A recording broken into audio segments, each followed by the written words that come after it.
Hello friends, welcome to our channel. Today, we're going to take a look at another horrible case with you. The case of Leon Britz.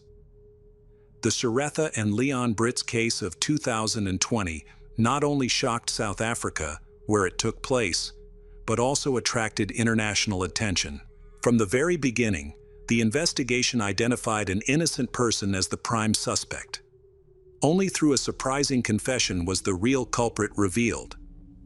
The Leon family, European immigrants, moved to the small town of Patter in the Northern Cape province of South Africa in the early 1970s. While Patter is modest in size, it plays a significant role as an economic and tourist center in the Bushmanland region. Leon has an older brother named Toki. Leon's family is relatively wealthy for their community. His father owns the only large hotel in the area, which later expanded into a large hotel and restaurant complex. Both Toki and Leon did well in school. After finishing school, Toki left his hometown, while Leon chose to stay. He helped his parents run the hotel as a teenager and studied business. Leon is intelligent and has a natural talent for business, which has helped him run the hotel effectively. At the Leon family hotel, many events, parties, and celebrations took place. During one of these occasions, Leon spotted a beautiful young girl among the guests. She was a brunette with green eyes and a charming smile. Curious, he approached her to introduce himself and discovered that she was only 14 years old and still in school, although she appeared much more mature. This revelation confused Leon, who was 25 at the time. Despite his concerns, he asked her to dance, and afterwards, they spent about an hour talking on the terrace. The girl's name was Sharetha, and from that moment, Leon could not stop thinking about her and eagerly anticipated their next meeting. Sharetha was born on September 6, 1990, the youngest of 3 children to immigrants from Eastern Europe. Her family faced severe financial hardship. When Sharetha was only 9 years old, her father died of a snakebite, leaving her mother to raise 3 children on her own, while struggling to provide for them. As a result, all 3 sisters had to go to work to help support the family, leading to a difficult and arduous childhood.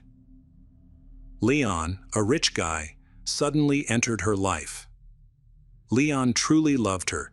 He found every opportunity to see her, picked her up from school, took her to trendy restaurants, gave her expensive gifts and trendy clothes, and tried his best to make her happy.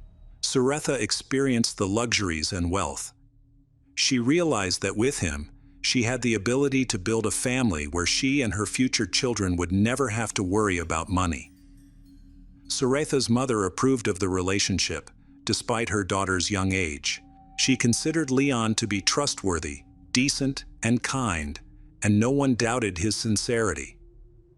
However, Leon's parents were quite concerned about the relationship, as it could lead to serious legal problems if it went too far.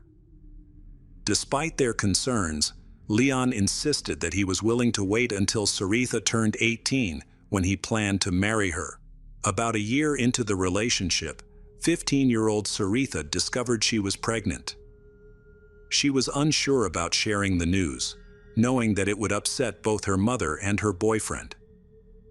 To hide her changing body, she began wearing baggy clothes and became quiet and withdrawn.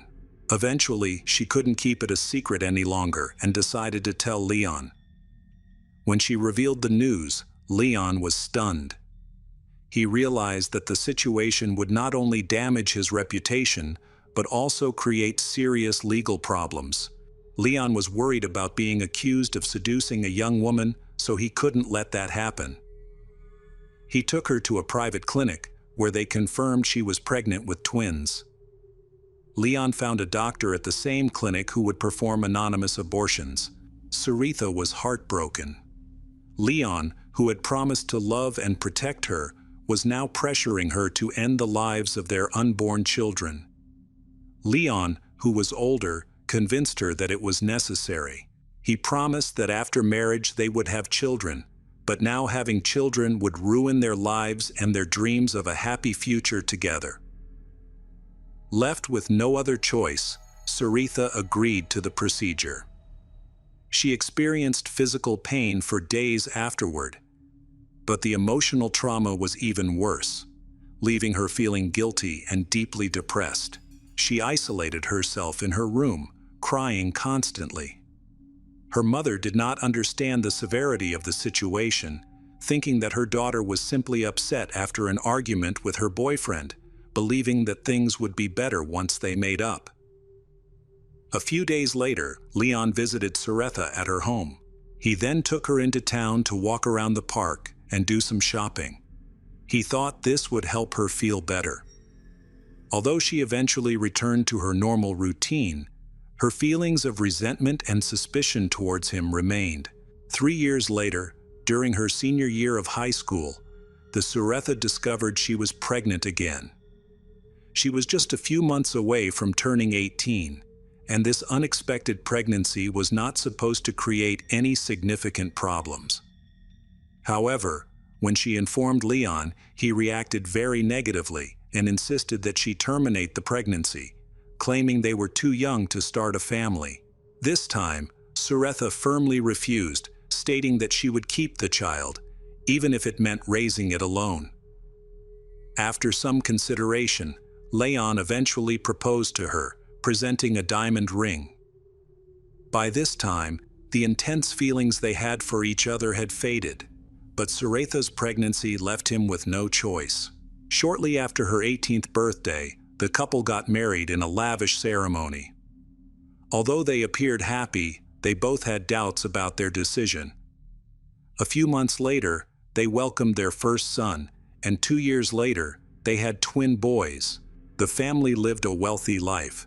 Leon's parents built a successful business over many years. Leon also started his own fast food chain and restaurant, which was thriving. However, starting in the mid-2010s, the family faced significant challenges. In 2014, Leon's father suddenly passed away due to long-standing heart problems, which affected his mother's health. She began to show signs of rapid dementia, forcing her sons to take her to a specialist clinic for care. Toki returned to his hometown after many years to assist his younger brother in managing the family business, and together they took over the operation of a hotel. Leon decided to let Saritha join the family business, something she had always wanted to do. They agreed to register a mining equipment and tools store in her name. She worked hard at the store while also caring for their 3 young sons. However, as the twins grew older, the parents had to find a suitable school for all of their children. Finding quality education in South Africa was not easy. They eventually found a good school in the nearby town of Kakamas, about 75 miles from Leon's home. They then rented a spacious house in Kakamas for Saritha and her sons to live in, while Leon stayed in Poeter to manage the business. Although Saritha enjoyed running the store, she had to give up that role to focus on raising the children. The family only visited Leon on weekends and holidays, and he rarely came to Kakamas because of his busy schedule. At first, everything seemed fine between the couple, but over time, they grew more distant, and their feelings for each other faded. In 2018, Saritha began experiencing health issues, which she initially dismissed. However, medical tests revealed that she had cancer and cardiovascular problems. She quickly underwent surgery to remove the malignant tumor and began a treatment plan. Thankfully, the timely intervention saved her life, but she now required ongoing therapy at a clinic in Johannesburg, which was quite costly. Leon's family was able to pay for Saritha's medical expenses. To help manage the household while she was receiving treatment, Saritha hired a nanny and a maid. By this time, Leon and Saritha had grown apart and were living separate lives. Saritha began an affair in Johannesburg. It appears that Leon was also seeing other women, as evidenced by explicit photos and text messages found on his phone. The couple now only stay in touch because of their 3 children. Despite the family problems, business is doing well. the hotel, retail stores, and restaurant chain are making a significant profit. Leon has invested some of this money in real estate in major cities, which provides a good income through rentals. Their family is not only the richest in Poeter, but also one of the richest in the Northern Cape province. As Leon's business grew more profitable, he faced increasing threats from jealous people who wanted to harm him, his parents, and his brother. To protect his assets, he installed safes and hidden compartments in his office and home, where he stored cash in various currencies, stocks, diamonds, jewelry, and gold bars. Although the threats initially worried him, Leon eventually began to ignore them as they became a regular occurrence. He believed they were just attempts to scare him. A tragic event occurred that led to Leon's death.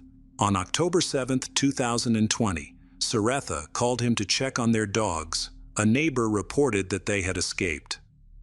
Leon assured her that he would call back after checking on the dogs, but he never did.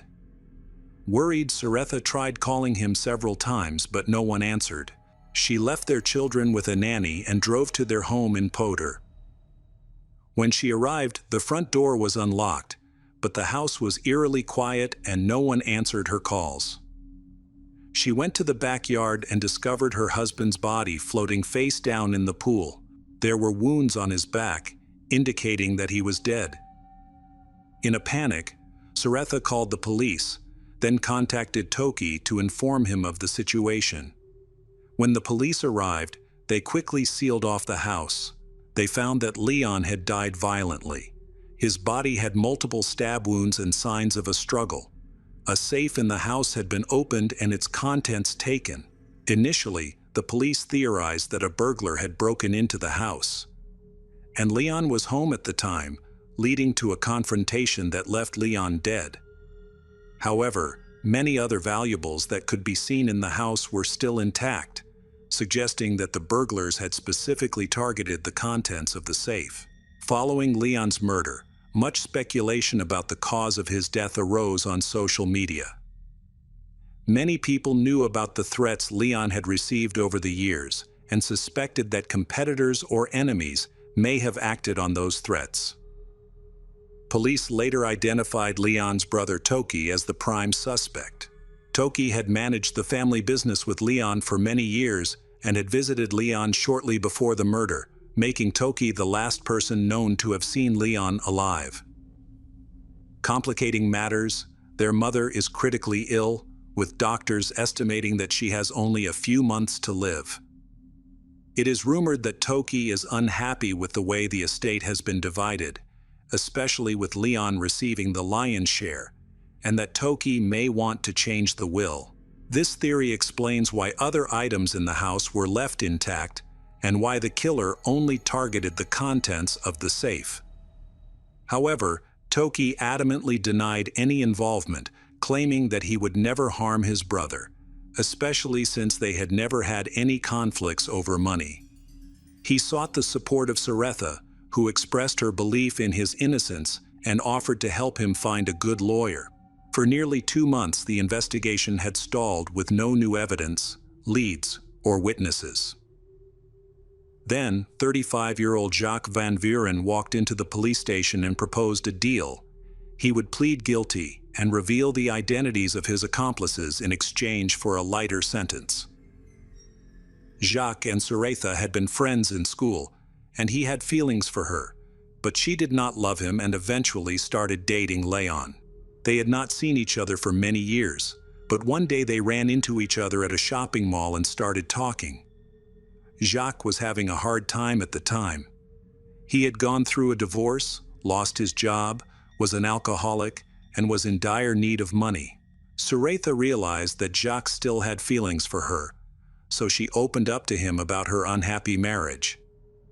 She told him that her husband was abusive and treated her badly, but she felt trapped because he threatened to take their sons away and leave her nothing.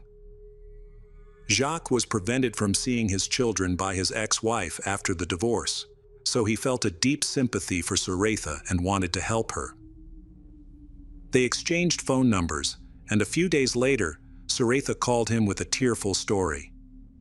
She claimed that her husband had abused her and that she could not leave him. She suggested that the only solution was to get rid of him. Suretha was a master of psychological manipulation, and Jacques believed her.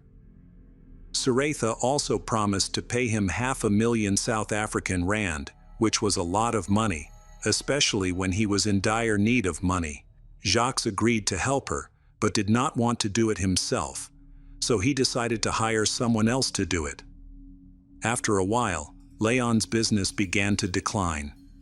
All his chain stores began to close and suffered huge losses. Leon wanted to sell the hotel, but Suretha did not agree. At the end of September, Suretha and Jacques decided to start their plan. Jacques asked for half of the money in advance. However, due to financial problems, Suretha could only withdraw 100,000 rand and gave Jacques her diamond ring.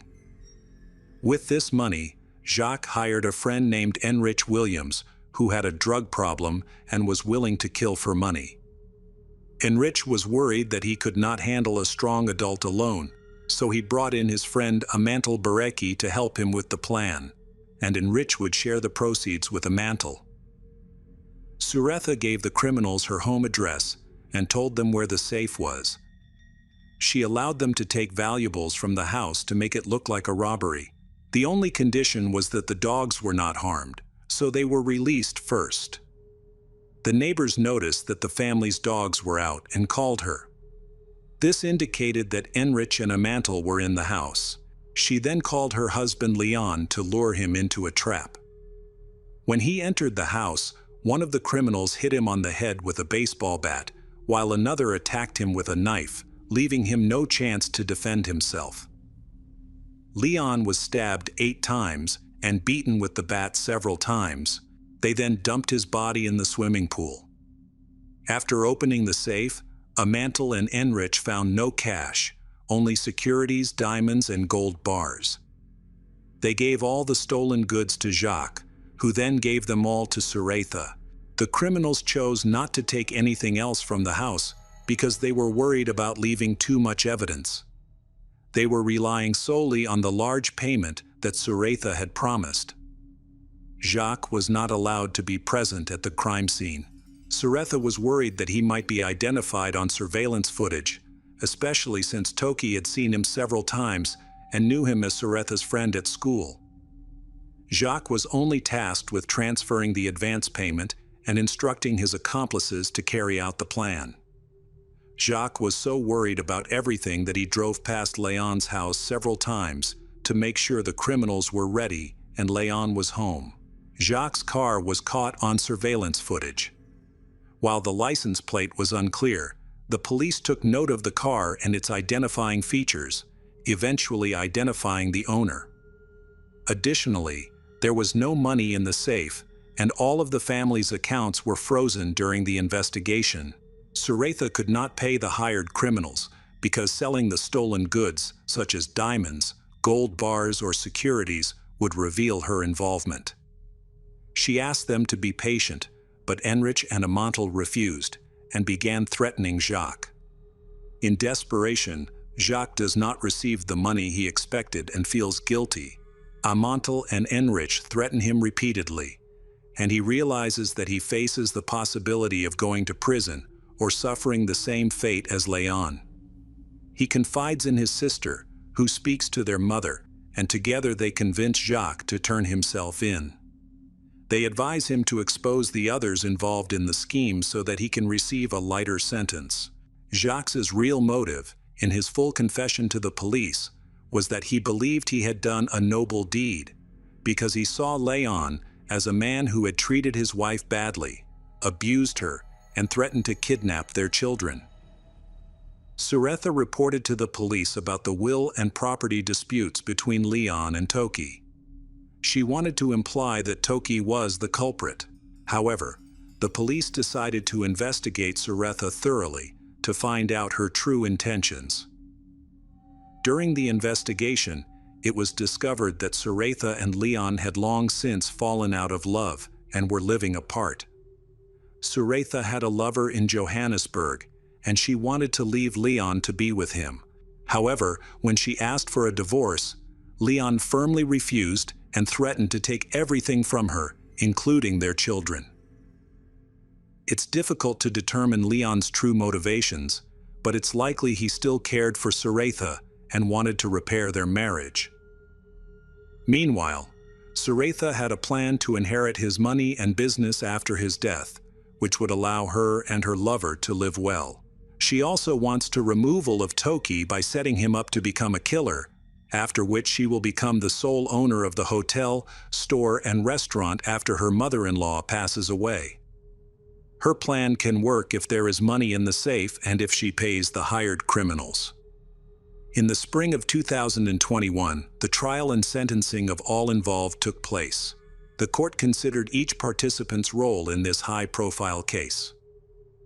Jacques Van Vuren, who collaborated with the prosecution, provided detailed testimony and named his accomplices.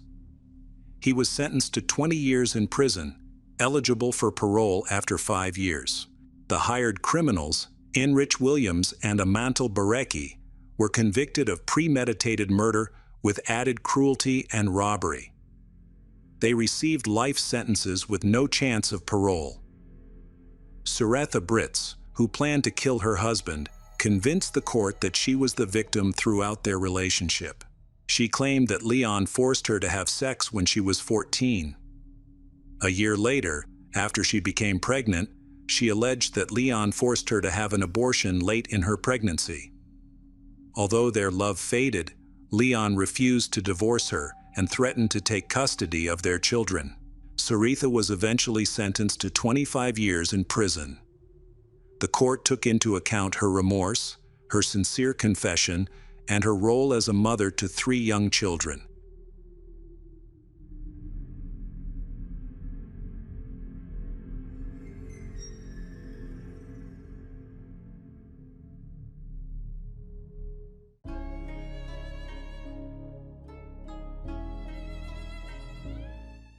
Hello friends, welcome to our channel. Today we're going to take a look at another horrible case with you.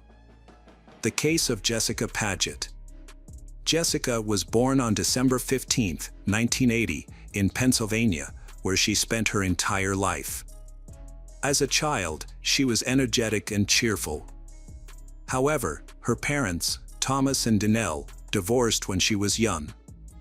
Her mother later remarried, and Jessica formed a close bond with her stepfather, whom she considered her second father. After graduating from high school in 1998, Jessica attended college to study preschool education. It was during this time that she met her future husband, Michael Paget. They began dating, moved in together, and had 2 children over the course of their 8-year relationship. Although they didn't get married until August 2014, Michael was a caring father and husband. However, like any family, they experienced ups and downs in their relationship. Jessica was happy with Michael, but just 4 months after their wedding, she vanished. Before her disappearance, Jessica worked at a kindergarten in Northampton for 2 years. She loved her job, as she was passionate about working with children and had a natural ability to connect with them. The children adored her, and she enjoyed spending time with them. On November 21, 2014, Jessica dropped off her older children at school and then headed to work with her younger son, who attended the same kindergarten. It was a typical day, with no indication of the trouble that was to come. Jessica asked her administrator if she could take a short break from work to send a fax to her mother's house in a rural area near Northampton. The administrator agreed, and Jessica left her son at kindergarten before driving to her mother's house. She was expected to return to work within 30 minutes, but an hour passed and she didn't come back. Her colleagues tried calling her, but she didn't answer. When Jessica failed to return, the kindergarten administrator contacted her husband, Michael, to ask if he knew where she was. Michael said he was at work and hadn't heard from her. He tried calling her, but all his calls went straight to voicemail, which was unusual for Jessica as she always answered calls from her family. Michael then called his mother-in-law, Danelle, who was in Florida, to see if Jessica had contacted her. However, Danelle hadn't heard from her daughter all day and was immediately worried. She suggested that Michael call her husband, Greg, who was Jessica's stepfather, to see if he had any information. However, Greg reported that he hadn't seen or spoken to Jessica that day. As the minutes ticked by, Jessica's relatives grew increasingly worried. After numerous failed attempts to contact her, Danelle took a flight to Pennsylvania to search for her daughter. Meanwhile, for hours after Jessica disappeared from work, her husband Michael reported her missing to the police. He expressed his concern that Jessica would never leave their children voluntarily, leading him to fear the worst. The police promptly launched an investigation, distributing Jessica's description to all nearby stations. She was described as 5 feet 4 inches tall, weighing 130 pounds, with a footprint tattoo on her shoulder, brown hair, and hazel eyes. At the time of her disappearance, she was wearing gray sweatpants and a black hoodie with the words "Duck, Duck, Goose" on the front and "Staff" on the back. A thorough search of local hospitals and morgues yielded no results. Detectives worked to determine Jessica's whereabouts, interviewing her co-workers in the process. However, everyone they spoke to reported that Jessica had no enemies and was well liked by her colleagues, children, and their parents. According to her co-workers, Jessica seemed fine when she left work at lunchtime, and they noticed nothing unusual about her behavior. 2 hours after Michael reported his wife Jessica missing, the police were able to locate her phone signal, which indicated that it was approximately 1 mile from the kindergarten where she worked. Although the data was not entirely accurate due to inherent location determination errors, it provided a general area for the police to focus their search. However, by the time they began searching, it was already nighttime. The police found Jessica's car, a white Subaru Outback, in a nearby parking lot. The vehicle was unlocked and empty, with her purse, documents, and bank card still inside. The keys were in the ignition, and her phone was on the passenger seat next to her purse. There were no signs of a crime in the car, leaving the police with several unanswered questions. Where was Jessica, and what had caused her to abandon her car and valuables so close to her workplace? To answer these questions, the police sought CCTV footage. A camera on the back wall of a store across the street had captured the area where Jessica's car was found. After reviewing the footage with the store manager, the police saw Jessica driving into the parking lot at around 1 p.m. She got out of the car and stood by the driver's door for a short time before leaving and not returning. The investigators were baffled by Jessica's disappearance, as she had left behind her documents, phone, and keys. It was unclear whether she had intentionally gone into hiding. Surveillance footage showed Jessica walking between 2 buildings towards another parking lot, where she vanished from view due to the lack of cameras. To get a better look at the footage, the investigators made a copy of the video to review on a larger screen at the police station. The Northampton Police Department, being a small force, enlisted the help of the Pennsylvania State Police to coordinate a search effort. Flyers with Jessica's photo were distributed throughout Northampton and surrounding cities, as well as shared on social media and through local news outlets. State police detectives began reconstructing the events leading up to Jessica's disappearance. They started by re-interviewing the kindergarten staff, who revealed that Jessica had left work to send a fax from her mother's house. The detectives then visited the house, which was approximately 4 miles from the kindergarten, in search of answers. The detectives met with Danelle and her husband Greg at the scene and learned that Jessica had keys to their home and could visit at any time. On the day of her disappearance, both Danelle and Greg had been out, Danelle in Florida and Greg elsewhere, which left uncertainty about Jessica's activities at the house. They also checked Greg's fax machine for records of usage, but found that the device was faulty, which didn't provide any clear information. Jessica might have used another fax machine, but it still didn't explain why she had left her belongings in her car. The detectives decided to speak with Jessica's husband Michael, as husbands are often suspects in such cases. To confirm Michael's story that he was the first to leave the house on the day Jessica disappeared, detectives investigated his claim. It was a possibility they couldn't rule out, as statistically, a significant number of disappearances involve a partner. As they continued the investigation, the police arranged a search party, and local media alerted the public about Jessica's disappearance. Anyone with information was asked to come forward.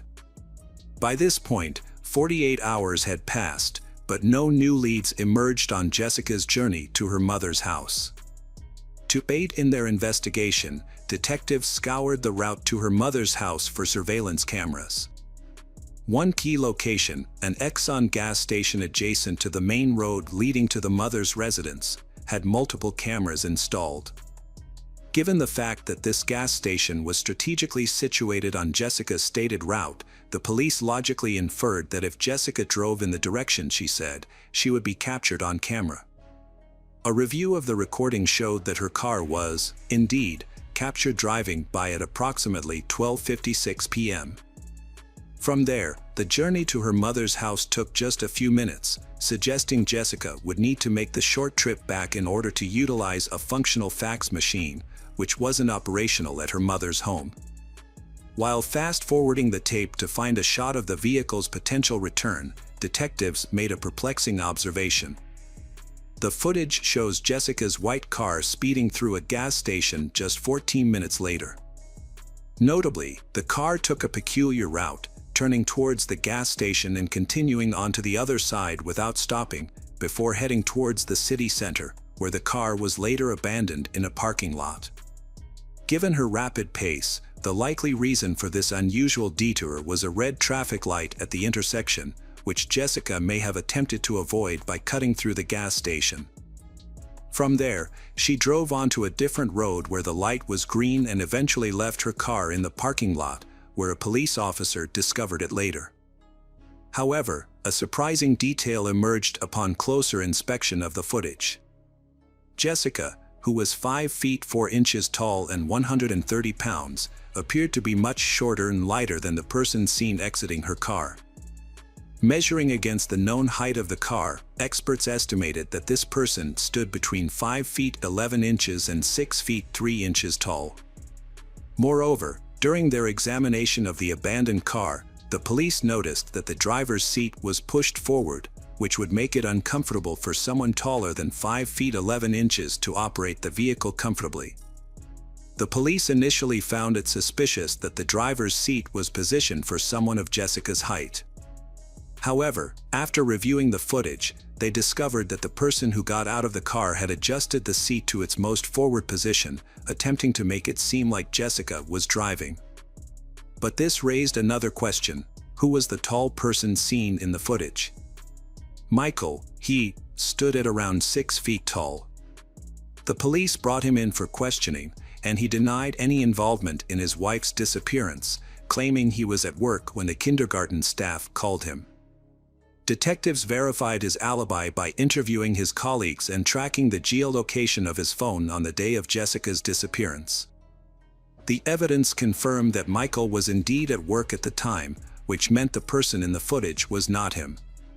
For days had passed since Jessica's disappearance, and her children were struggling to cope with the stress and uncertainty. Despite the ongoing search efforts, no leads had been found. Investigators re-examined the footage of someone exiting Jessica's car, but the person's identity remained a mystery. However, upon closer inspection, the officers noticed a detail they had previously missed. A minute after the unknown person disappeared from view, a white SUV, likely a Ford, left the scene. This new information led the police to Greg, Jessica's stepfather, who matched the suspect's height description and owned a similar vehicle. The police requested that Greg come to the station for questioning, leaving him shocked and dismayed to be considered a suspect in his stepdaughter's disappearance. Greg claimed that he had left his car at a service center for repairs and that a neighbor had given him a ride there to pick it up. He then stated that he had stopped at an Exxon gas station to grab a bite to eat. However, the police obtained CCTV footage from the gas station, which showed Greg driving past the station just 2 minutes after leaving the service center. It turned out that Greg had lied about stopping at the gas station. Further investigation revealed that Greg's entire story was fabricated. His neighbor denied driving him to the service center, contradicting Greg's claim. This led detectives to suspect that Greg might have been involved in Jessica's disappearance. By piecing together the evidence, investigators concluded that Greg was likely at home when Jessica arrived.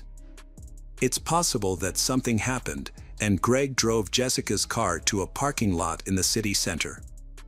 The police searched Greg's house, where they found evidence that contradicted his alibi.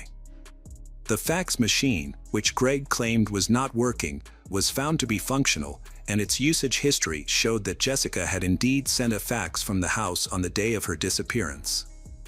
Furthermore, a trash can in the basement contained napkins with bloodstains, and Greg's shoes, which were found in a dumpster on the street, had dried blood on them. Donnell reported to the police that Greg had requested an early trash pickup the day before, which seemed unusual at the time, especially since the trash can wasn't full. In hindsight, this could be how Greg disposed of evidence related to cleaning products and rags used in the house.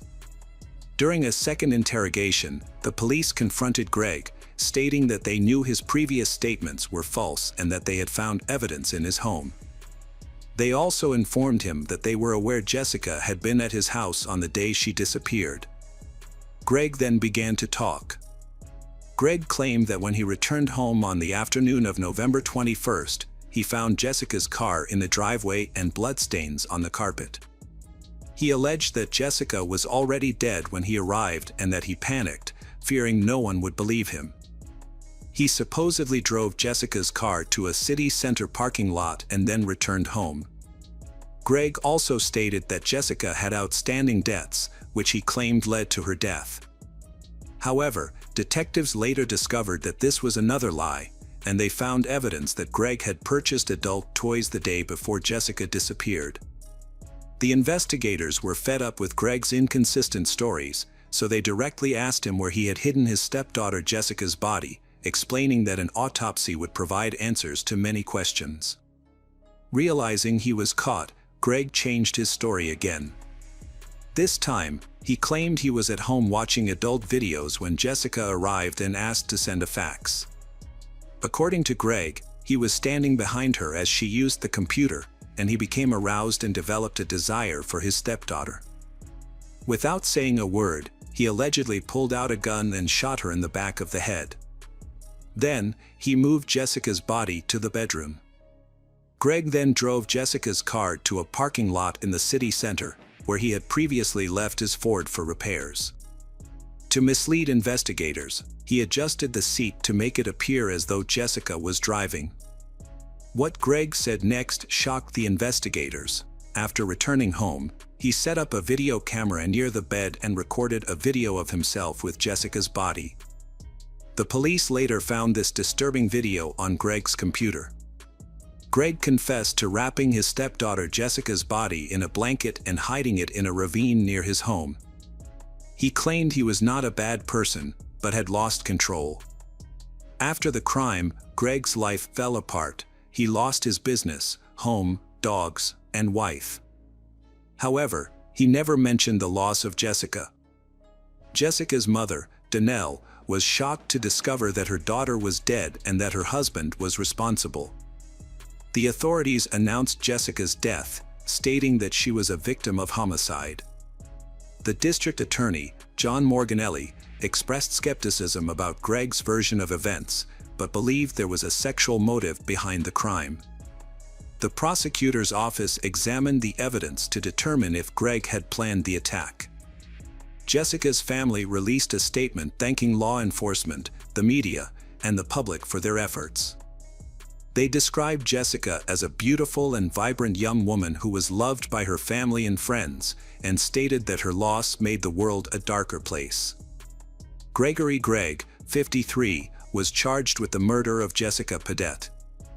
Initially, investigators suspected that Greg had tried to persuade Jessica into a romantic encounter, but when she refused, he killed her to avoid exposure. However, this theory was difficult to prove due to the lack of defensive wounds on Jessica's body. She died from a single wound to the back of her head, which corroborated Greg's testimony. Under Pennsylvania law, Greg could have faced the death penalty, but since Jessica was already dead when he committed the second part of the crime, the prosecution could not pursue the death penalty. An examination of Greg and Jessica's computers and phones revealed no evidence of a relationship beyond that of stepfather and stepdaughter. The trial began in 2015. District Attorney John Morganelli noted that Greg's lawyer, John McMahon Jr., failed to submit the results of a mental health evaluation for Greg. McMahon claimed that he had Greg evaluated for a possible insanity defense, but the evaluation found that Greg did not have a diminished mental capacity, so McMahon did not use it in the trial. During the trial, the jury was forced to watch a disturbing 6-minute video that Greg had recorded, which showed him committing heinous crimes using adult toys he had purchased the day before. The jury was reluctant to view the video, but the judge ruled that they were obligated to watch it before reaching a verdict. Greg's lawyer argued that the crime was not premeditated and that his client should be charged with a third-degree crime rather than a first-degree crime. In response, Northampton County District Attorney John Morganelli presented the video as evidence to prove that the crime was, in fact, premeditated. Morganelli explained that this was necessary to convince the jurors of Greg's guilt, despite the disturbing nature of the footage. The jury delivered a unanimous verdict in just 6 minutes, finding Greg guilty of taking Jessica's life and desecrating her body. As a result, the court sentenced him to life imprisonment without the possibility of parole. When asked by the judge if he had any final words, Greg simply replied, "No, sir. I'm just very sorry." Following the sentencing, the judge advised the jurors to seek counseling from a psychologist to cope with the traumatic case. Jessica's husband, Michael, spoke to reporters, expressing the difficulty of moving on without his beloved wife and raising their 3 children alone.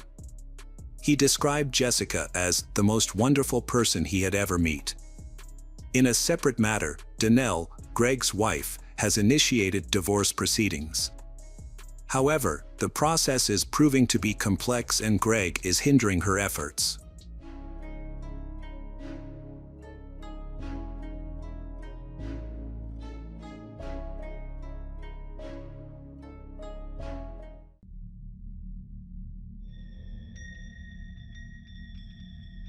Hey detectives!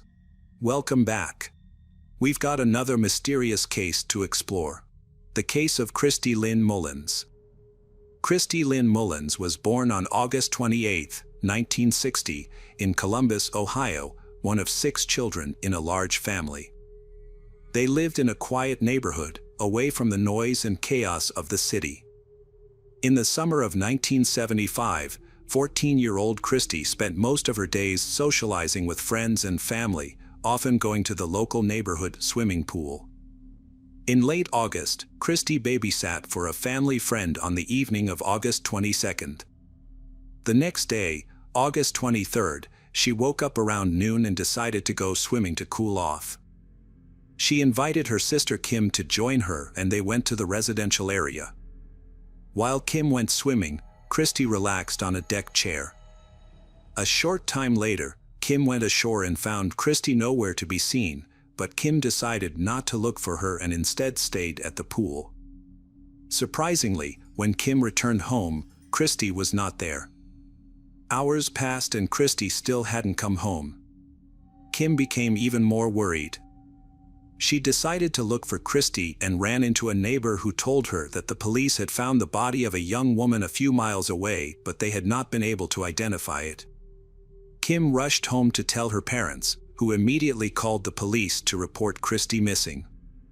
It was very likely that the body found belonged to Christy, so the police directed them to the morgue for identification.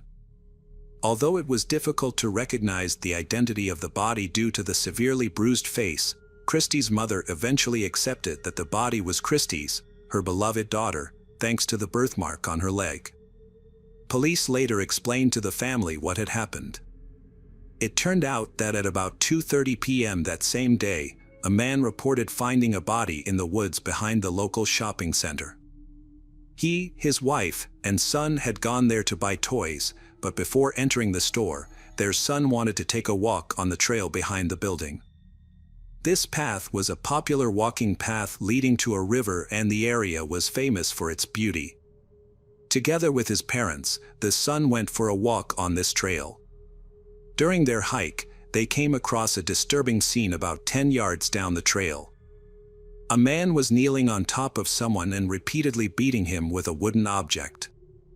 When he saw the family, he immediately ran away. The father rushed to the scene and found a seriously injured little girl covered in blood. His wife, who had medical training, checked the victim's pulse, but there was none. The father quickly went to a nearby shopping center and called the police from a store. He and his wife provided investigators with a detailed description of the suspect, who was a tall, slim young man with long black hair, wearing jean shorts and boots, about 20 years old. Police created a sketch of the suspect based on their description and distributed it to patrol officers.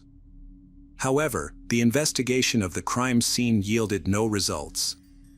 The wooden object used as the murder weapon was found, but they discovered no other evidence linking the perpetrator.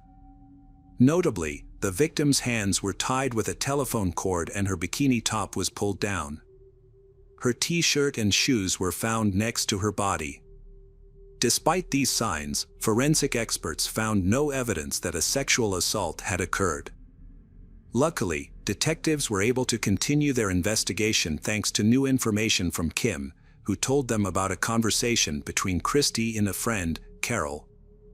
The police summoned Carol. Carol recounted to police a suspicious phone call she had received from a stranger claiming to be a local DJ. The man had called her to talk about a fake cheerleading competition at the state fair, which was supposedly being held behind the local shopping mall. He announced the event would start at 1:45 p.m. and had told Carol to wait for someone at the entrance to the forest trail. The police were skeptical about Carol's story, and when they dug deeper, they discovered many inconsistencies. According to Carol, she had originally planned to attend the event with her sister. But they had run into Christy and her sister on the way. Carol then invited Christy to join her and they left their sisters behind to go to the mall. However, when they arrived at the entrance to the woods, no one appeared and Carol claimed that she had gone to the shopping center to ask for the time. When she turned around, Christy was gone. The police investigation revealed that there had been no cheerleading competitions in town, casting doubt on the reason for Carol and Christy's trip to the woods. Police suspected that the mysterious phone call might have been a ruse to lure Carol into the woods, but they were unable to trace the call to identify the caller. Further investigation revealed discrepancies in Carol's story. She claimed to have met Christy and her sister on the street, but Kim said they had been at the pool and Carol had come to meet them there. Additionally, Christy's mother reported a strange conversation with Carol later that evening, which raised further suspicions. Carol apologized to Christy's mother and revealed that she had been the intended target of a murder involving two people. However, she quickly retracted her words and left. Christy's mother reported this to the police. The police questioned Carol again, but she denied making a statement and stuck to her original story. Carol was then given a polygraph test, which did not reveal any signs of deception when Carol answered key questions. As a result, investigators shifted focus away from Carol and pursued other leads. Police intensified their search for the killer 3 days after Christy's murder. A police officer patrolling the streets of Columbus spotted a man who bore a striking resemblance to a sketch of Christy's killer. Patrol officers quickly called detectives to the scene and asked Jack to accompany them to the station for questioning. The man, Jack Carmen, 25, agreed to go with them. However, the police soon realized that Jack was severely mentally disabled, with an IQ of about 50 points. Results based on many different tests. As a result, Jack had limited communication skills and could not read or write. He was cared for by a specialist medical facility and lived in a supervised apartment. Despite these challenges, detectives could not ignore the striking resemblance between Jack and the composite sketch of the suspect in Christie's case. The interrogation process was extremely difficult due to Jack's limited ability to understand and answer questions. Most of the time, he just answered with one word or stayed silent. The detectives began to question whether Jack was capable of fully understanding their questions. To improve the situation, they had to ask very simple and specific questions. After 6 hours of questioning, detectives were finally starting to get results. They were finally able to extract a confession from Jack. According to his testimony, on the day in question he had left his apartment, taken the bus to the shopping center and bought a shirt and pants. As Jack walked through the parking lot, he saw Christie sitting on a fence near the entrance to a wooded trail. He approached her, tied her up by tying her hands, and then dragged her into the woods where he carried out the assault. After the attack, Christie tried to run away, but Jack quickly caught up with her. He picked up a nearby piece of wood and repeatedly hit her in the head. Jack then ran to the main road in front of the shopping center and boarded the bus. The next day, police took Jack to the forest where he allegedly committed the crime.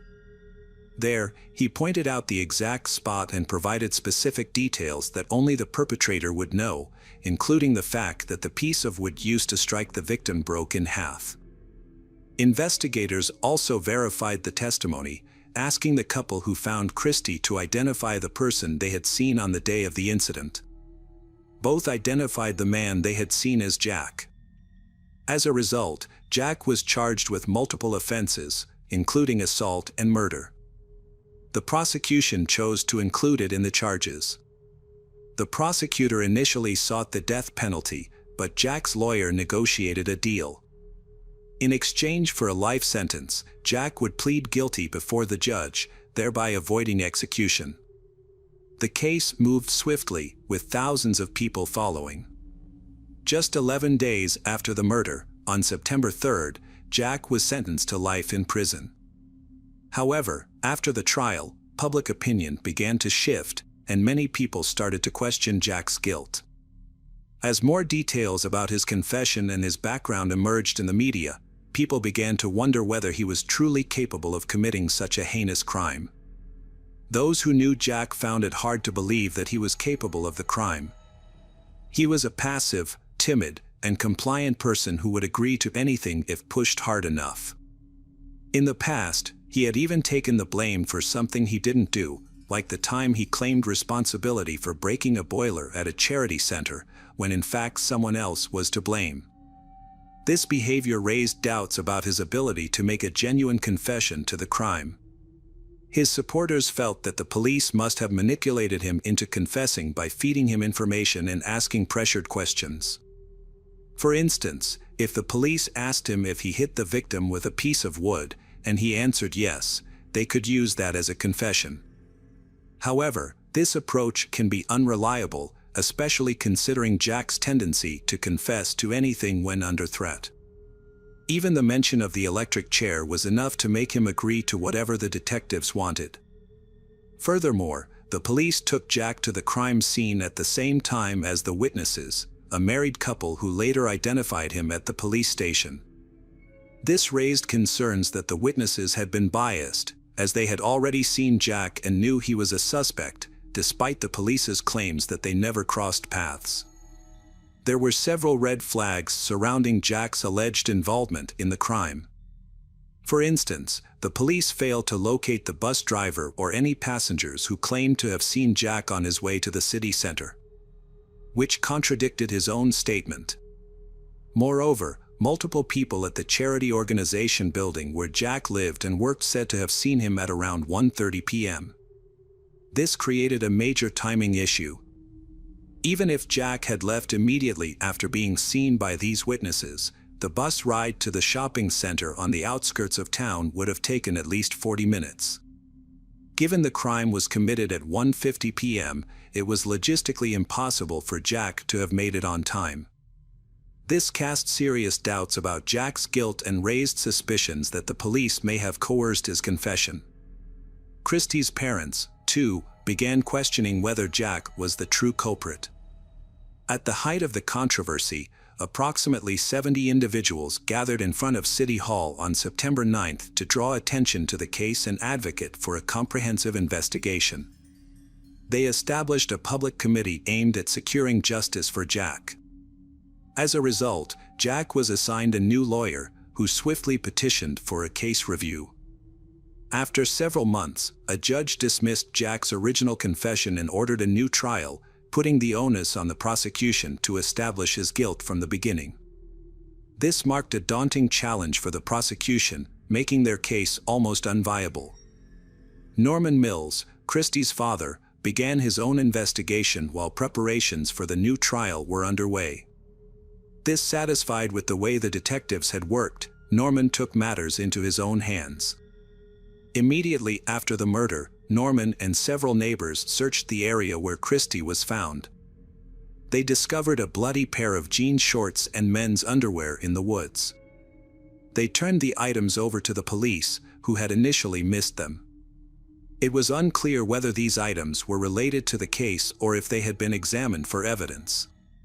Jack's new trial began in 1977, 2 years after the murder.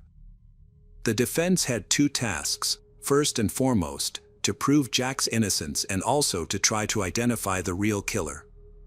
In fact, they already had a pretty strong candidate for the role, who they considered to be the prime suspect.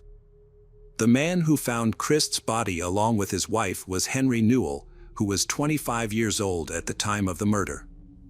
At the beginning of the trial, Jack's lawyers had amassed an impressive list of reasons to suspect Henry of murder, and during the trial, the list grew even longer. Initially, Henry attracted attention because of his criminal record.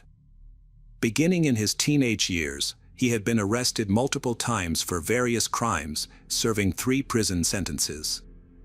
He had successfully escaped from prison twice before being captured and brought back.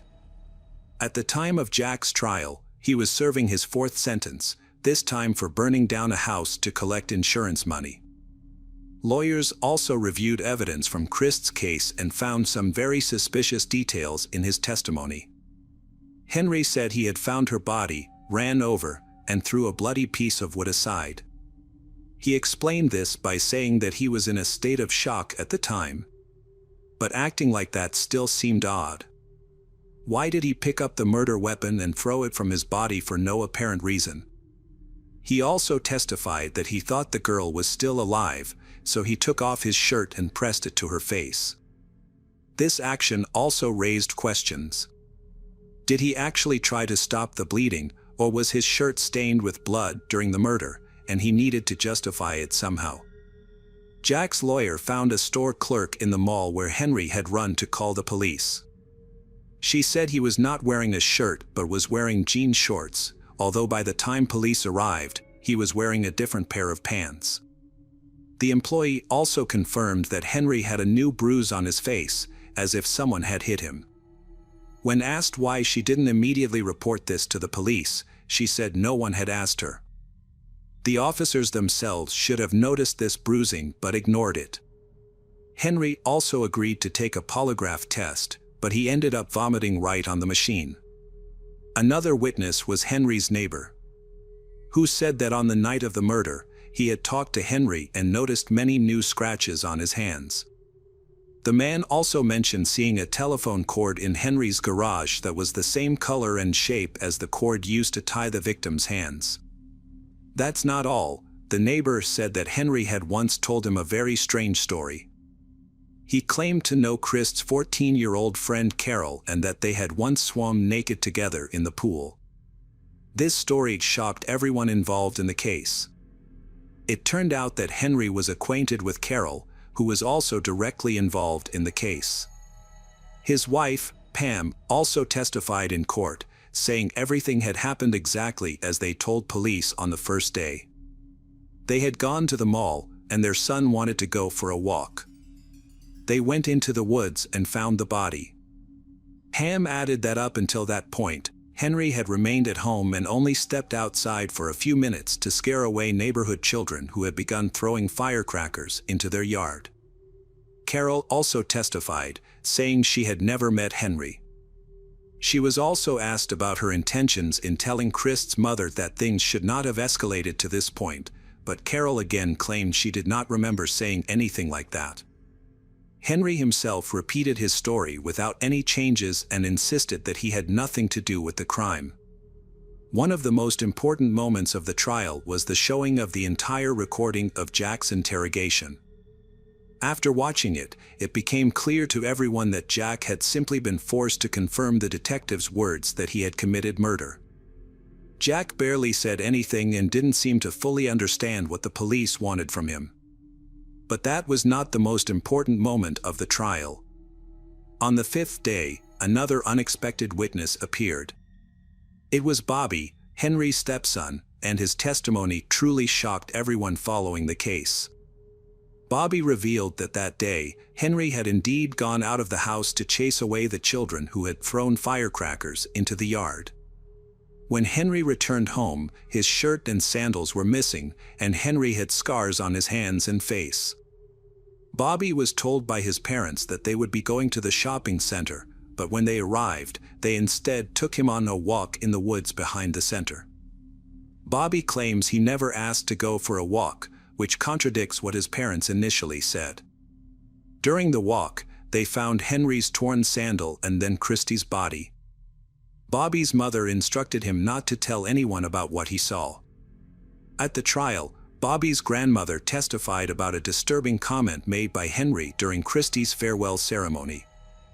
After expressing her sadness about Christy's death, Henry replied, "It will teach her to keep her mouth shut." Another witness, Henry's friend, came forward and said that Henry had confessed to him that he accidentally killed Christy. Although the evidence clearly pointed to Henry's involvement, the prosecutor surprisingly announced that they would not pursue a case against Henry. The prosecutor also claimed that the initial investigation was handled correctly, despite acknowledging that the police missed or ignored many clues from the beginning. The public was outraged by this decision, leading the prosecutor to change his mind 2 days later and agree to reopen the investigation into Christy's death. Christy's father refused to give up on seeking justice and filed a civil lawsuit against Jack, but not because he believed Jack was involved in the murder. Rather, he hoped to gain access to the case files and gather more information. Unfortunately, this effort also proved unsuccessful.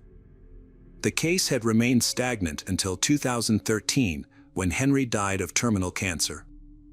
Despite this, in the same year, former attorney John Aller became interested in the case and conducted his own investigation.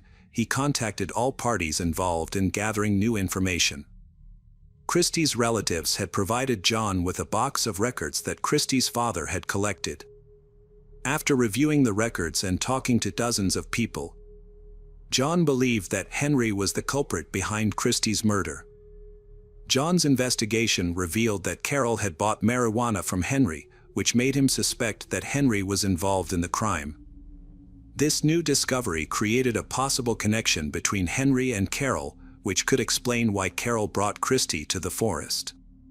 One theory is that Carol planned to meet Henry in the forest to buy an illegal substance.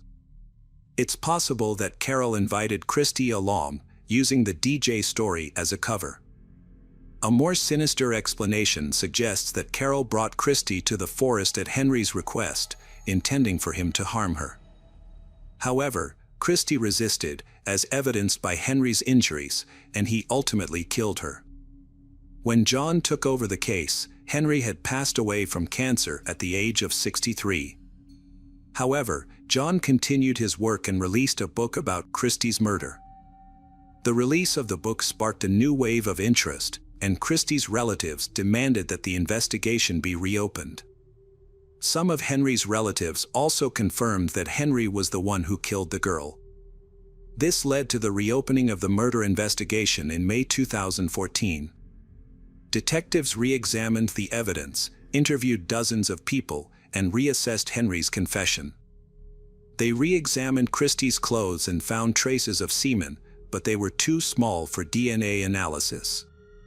The investigation lasted until late 2015, when detectives announced that Henry was the one who had committed the crime. But because he had passed away, the case could not go to court. The investigation ended with the conclusion that Henry had left home, gone to the road behind the shopping center, seen Christy alone, and decided to assault her with a telephone cord, taking her deep into the woods. Henry had attacked Christy, injuring her. Then he killed her with a piece of wood. Returning home, Henry recounted the incident to his wife, and the two began to make plans to avoid punishment. For many years afterward, Carol never revealed the truth. Police later apologized to Christy's family for their careless handling of the incident.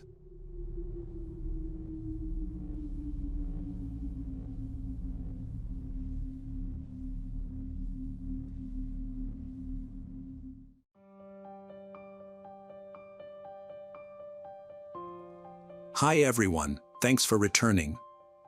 Let's unravel another perplexing mystery. The case of Jessica Dishon. Jessica Dishon was born on May 2, 1982, in the small town of Shepherdsville, Kentucky.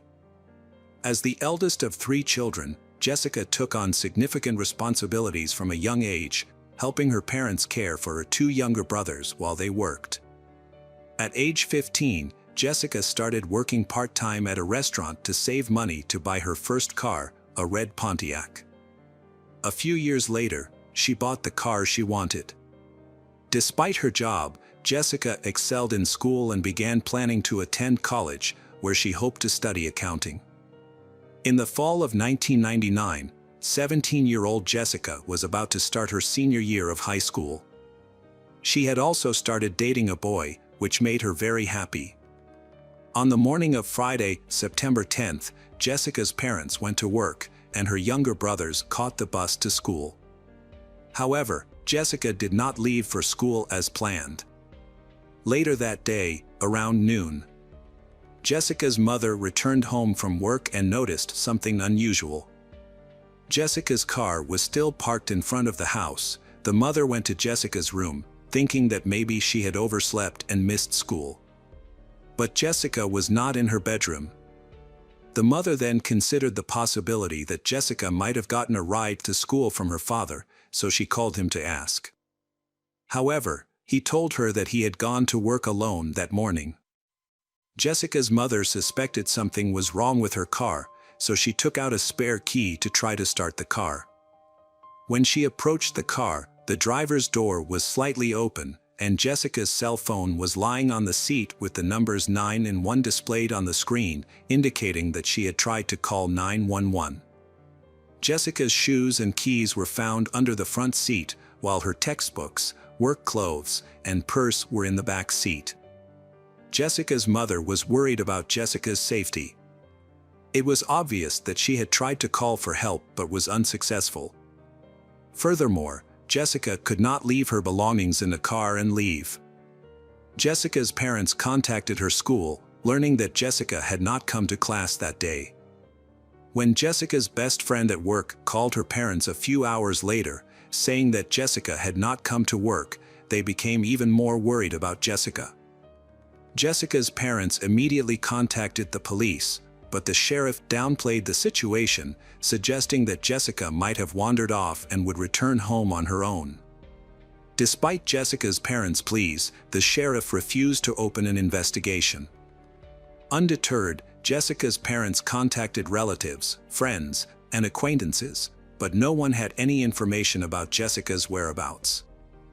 They then searched the entire town, scouring the area, but there was no sign of her. The next morning, Jessica's parents returned to the sheriff's office to report that she had not returned home. The sheriff sent 2 officers to check Jessica's car. However, the officers searched the car without wearing gloves, potentially destroying evidence. Furthermore, the officers did not search Jessica's room.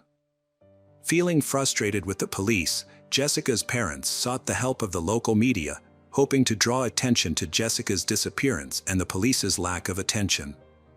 Jessica's family and friends, led by her father and Uncle Stanley, launched a search for Jessica. They also distributed flyers with information about Jessica. Fearing the worst, they focused their search on an area near a river, which was known to be a crime hub. For hours, Jessica's family members thoroughly searched the challenging terrain near the river but couldn't find any sign of Jessica. The next morning, Jessica's parents were at home and their son was playing in the yard. Suddenly, he rushed inside, saying he had heard a faint cry for help that sounded exactly like his sister's voice. Jessica's father immediately grabbed his gun and ran outside to find the source of the screams. At the same time, his brother arrived and joined the search. They quickly noticed smoke coming from the property of their neighbor, 40-year-old David Brooks. As they approached, they saw Brooks undressing on his property. Jessica's father asked Brooks for permission to search his farm, but Brooks refused and told them to leave. This was not the only unusual behavior Brooks displayed. Before Jessica's disappearance, the two families had a normal relationship. However, soon after, he would drive slowly past their house, staring at them with an ominous smile. After seeing Brooks burning clothes on their property, Jessica's parents went back to the police, shared their concerns and asked them to come and meet Brooks with the dogs. The police agreed. The dogs were given some of Jessica's clothes to track her scent. They led the police to Brooks's fire pit, but no significant evidence was found. However, the dogs did find black gloves in one of Brooks's sheds that smelled like decomposition. During the search, no concrete evidence was found. Frustrated with the police, Jessica's father contacted the FBI for help. The FBI usually does not get involved in missing persons cases based on the family's request, but this time they decided to investigate immediately. After Jessica's parents presented the case and the family's findings, the FBI opened a full-scale investigation. The FBI proceeded to collect fingerprints from Jessica's room and her car, confiscating all potential evidence for further analysis. Additionally, investigators conducted a comprehensive search of the area using helicopters and volunteers. They thoroughly examined the pond near Jessica's home. The FBI searched Brooks' farm and found a printed photo of Jessica. This discovery led the FBI to strongly suspect Brooks' involvement in her disappearance. They also suspected his 35-year-old brother, Joseph, although despite a thorough search, the FBI found no evidence. Due to lack of incriminating evidence, the investigation focused on searching the surrounding area. 17 days after Jessica went missing, police received a call on September 27th. A woman was driving along a road near the river. Noticing something unusual near a tree, the woman stopped to check and was horrified to see a body. She called the police immediately. When FBI agents arrived, they discovered the body of a young woman who had suffered severe trauma. She was missing several fingers and toes. A rope tied around her legs showed traces of red and silver paint. Additionally, some of her clothing was missing, suggesting that she may have been sexually assaulted, leading the FBI to develop disturbing theories about the murder. Medical experts later confirmed the identity and determined that Jessica had been strangled. Her body also showed extensive bruising. Her limbs and fingers had been separated after death, suggesting that she was still alive when this happened. However, the most disturbing fact was that Jessica had survived for approximately 3 days after she went missing. This meant that the police had the opportunity to rescue her. But unfortunately, they did not take any action to do so. After the body was discovered, the FBI re-interviewed Brooks, who changed his story. He initially said he had seen Jessica near her home, but later said he had not seen her. His alibi was disputed by his wife, and he failed a polygraph test, prompting the FBI to arrest him and proceed to trial. The FBI said the likelihood of a conviction was low due to a lack of concrete evidence. While they had some troubling clues that pointed to his involvement, they were circumstantial and inconclusive. As the trial progressed, detectives continued to search for additional evidence. During a re-examination of Brooks' car, they found a rope similar to the one used to tie Jessica up. However, analysis showed no DNA on the rope. Brooks' trial began in January 2003. His attorney maintained his innocence, citing a lack of evidence. During the trial, it was revealed that investigators had found the victim's missing limbs but had not properly preserved them, causing them to decompose and lose potential evidence. The remaining circumstantial evidence was insufficient to convict, and the jury was unable to reach a unanimous decision, resulting in Brooks' acquittal. Under state law, he could only be brought back if new evidence was discovered.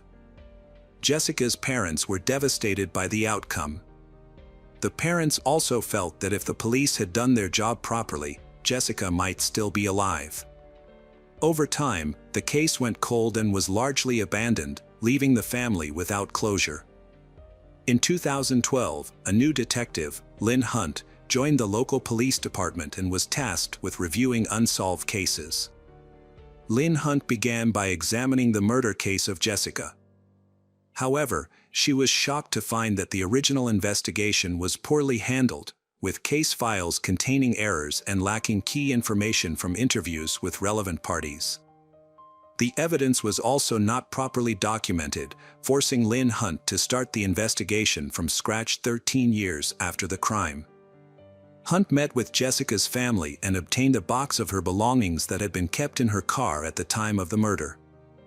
One of her brothers, now an adult, had kept the box since the police returned the items to the family. Lynn Hunt was again disappointed by the careless handling of the evidence, as it had not been stored according to protocol. Her efforts paid off when she discovered a crucial document, Brooks' medical examination report, which revealed that Brooks had an IQ of 61, which is considered low. With a low IQ, Brooks may not have fully understood the questions and may have given incomplete answers. All of this led Lynn Hunt to think that this man might not have anything to do with the case. Lynn Hunt began to consider other suspects. Lynn Hunt conducted an extensive review of everyone connected to the case and those living in the surrounding area. This investigation continued until September 2014, nearly 15 years after Jessica's death. A coworker contacted Lynn Hunt with information about an inmate at the Kentucky State Prison who claimed to know who killed Jessica. Lynn Hunt initially dismissed the information as unreliable. Many inmates make up stories to get released early. However, Lynn Hunt verified the information before dismissing it. Lynn Hunt visited the prison and met a man who told her that he had previously shared a cell with another inmate. During conversations, the inmate revealed to him that he was responsible for the murder of Jessica Dishon. The informant revealed that Stanley Dishon, Jessica Dishon's uncle, had a dark secret. According to the informant, Stanley confessed to years of sexual abuse of Jessica while they lived under the same roof. He warned her that if she spoke about the abuse, he would kill her or someone she cared about. When Jessica started dating in the spring of 1999, Stanley became increasingly fearful that she might confide in her boyfriend about the abuse she had suffered at his hands. On September 10th, Stanley visited Jessica at her home when she was alone, and he saw her packing her belongings into her car. He approached her and asked her to end her relationship with her boyfriend. However, Jessica refused, threatening to expose Stanley's actions if he did not leave her alone. As Stanley threatened her, causing Jessica to reach for the phone to call 911. Stanley tried to grab her, but she broke free and ran back to her room. Stanley followed her into her room, striking her before binding her with her own sheets. Stanley then dragged her to an abandoned shed not far from where her body would later be discovered. Stanley held Jessica captive for several days, subjecting her to abuse and torture before ultimately killing her. Stanley then placed her body in a visible location near the road and buried the bloody sheets under the shed. Additionally, Stanley removed some of Jessica's limbs in an attempt to mislead the police, making it seem like the murder was the work of drug traffickers. Lynn Hunt was intrigued to discover that this crucial detail about the missing limbs had never been made public. Only Jessica's closest relatives were aware that her body had been mutilated, which meant the informant couldn't have fabricated this information. Furthermore, Stanley claimed to have buried Jessica's shoe under a broken tree near the shed. Determined to verify the informant's story, Lynn Hunt decided to search for buried evidence. With limited resources at the local police department, she enlisted the help of Jessica's brother and other relatives, keeping Stanley's possible guilt a secret. She did not report her suspected evidence to them. On the first day of the search, no clues were found despite searching the areas described by the informant. The next day, Jessica's brother and Lynn Hunt returned to the scene. On the way, they noticed an abandoned barn on the side of the road and decided to search. Inside the barn, they began digging. Their search uncovered a buried bed sheet. Lynn Hunt collected the evidence and rushed to Jessica's home. Since her disappearance, her parents had left her room unchanged, which helped in verifying the evidence. Upon comparison, Lynn Hunt confirmed that the bed sheet was indeed from Jessica's bedding, as it matched the pattern of the other linens and was missing from her bed. Following this discovery, Stanley was arrested and questioned by police. Although he appeared visibly shaken during questioning, he refused to confess to the crime. Stanley was eventually charged with murder and the case went to trial. This news shocked Jessica's father. The murderer he had been searching for was none other than his own brother Stanley Dishon. As the trial progressed, Lynn Hunt dug into Stanley's past to gather more evidence. She knew that he had assaulted Jessica, but her investigation uncovered that several of Stanley's female relatives had come forward to report that he had sexually abused them as children. Stanley would approach his relatives, claiming he was temporarily homeless, and asked to stay at their home. However, when left alone with the young girls in their homes, Stanley would sexually assault them, threatening them to ensure their silence. Based on multiple similar accounts, police deduced that Stanley had been engaging in this behavior for approximately 3 decades. Lynn Hunt knew full well that a conviction for murder would be difficult, given the lack of direct evidence, such as fingerprints or DNA, linking Stanley to the crime. Undeterred, Lynn Hunt continued her investigation and stumbled upon a box of old case files that had not been examined before. As she sifted through the boxes, Lynn Hunt was once again frustrated with the police who had originally handled the case. She noticed a letter dated June 26, 2002. A concerned person had written to the police at the time, recounting a story identical to one Lynn Hunt later heard from an inmate at the Kentucky penitentiary. In the summer of 2002, Stanley was serving a sentence for assaulting a minor family member. While in prison, he confided in a fellow inmate about killing his niece, Jessica. Unbeknownst to Stanley, his fellow inmate was a police informant who soon wrote a detailed letter to the police investigating the case, exposing the horrific events surrounding Jessica's death. However, police believed Brooks was the prime suspect at the time, causing them to ignore other potential leads. This inaction left Lynn Hunt deeply frustrated, becoming frustrated with the lack of professionalism of his colleagues. If the police had done their job properly, this case could have been solved in 2002. After all these years, Lynn Hunt could only hope that Stanley would finally face justice for his actions at the upcoming trial. The process began in 2015 when Stanley appeared in court, pleading not guilty. Jessica's parents were furious. The prosecution believed that a guilty verdict on the murder charges would be difficult due to a lack of evidence. There were also assault charges against other female family members. The prosecution would need these family members to testify in court, sharing explicit details about Stanley's actions against them. Given these challenges, the prosecution decided to offer Stanley a plea deal. In exchange for dropping the death penalty, Stanley would have to plead guilty to both the assaults on his relatives and Jessica's murder. Ultimately, Stanley accepted the deal and pleaded guilty. Jessica's parents, who wanted the truth, were unhappy with this arrangement, but Stanley remained silent in accordance with the terms of the plea deal. Stanley was sentenced to 20 years in prison with the possibility of parole after 15 years. Since he was 56 years old at the time of his conviction, he could be released at age 71.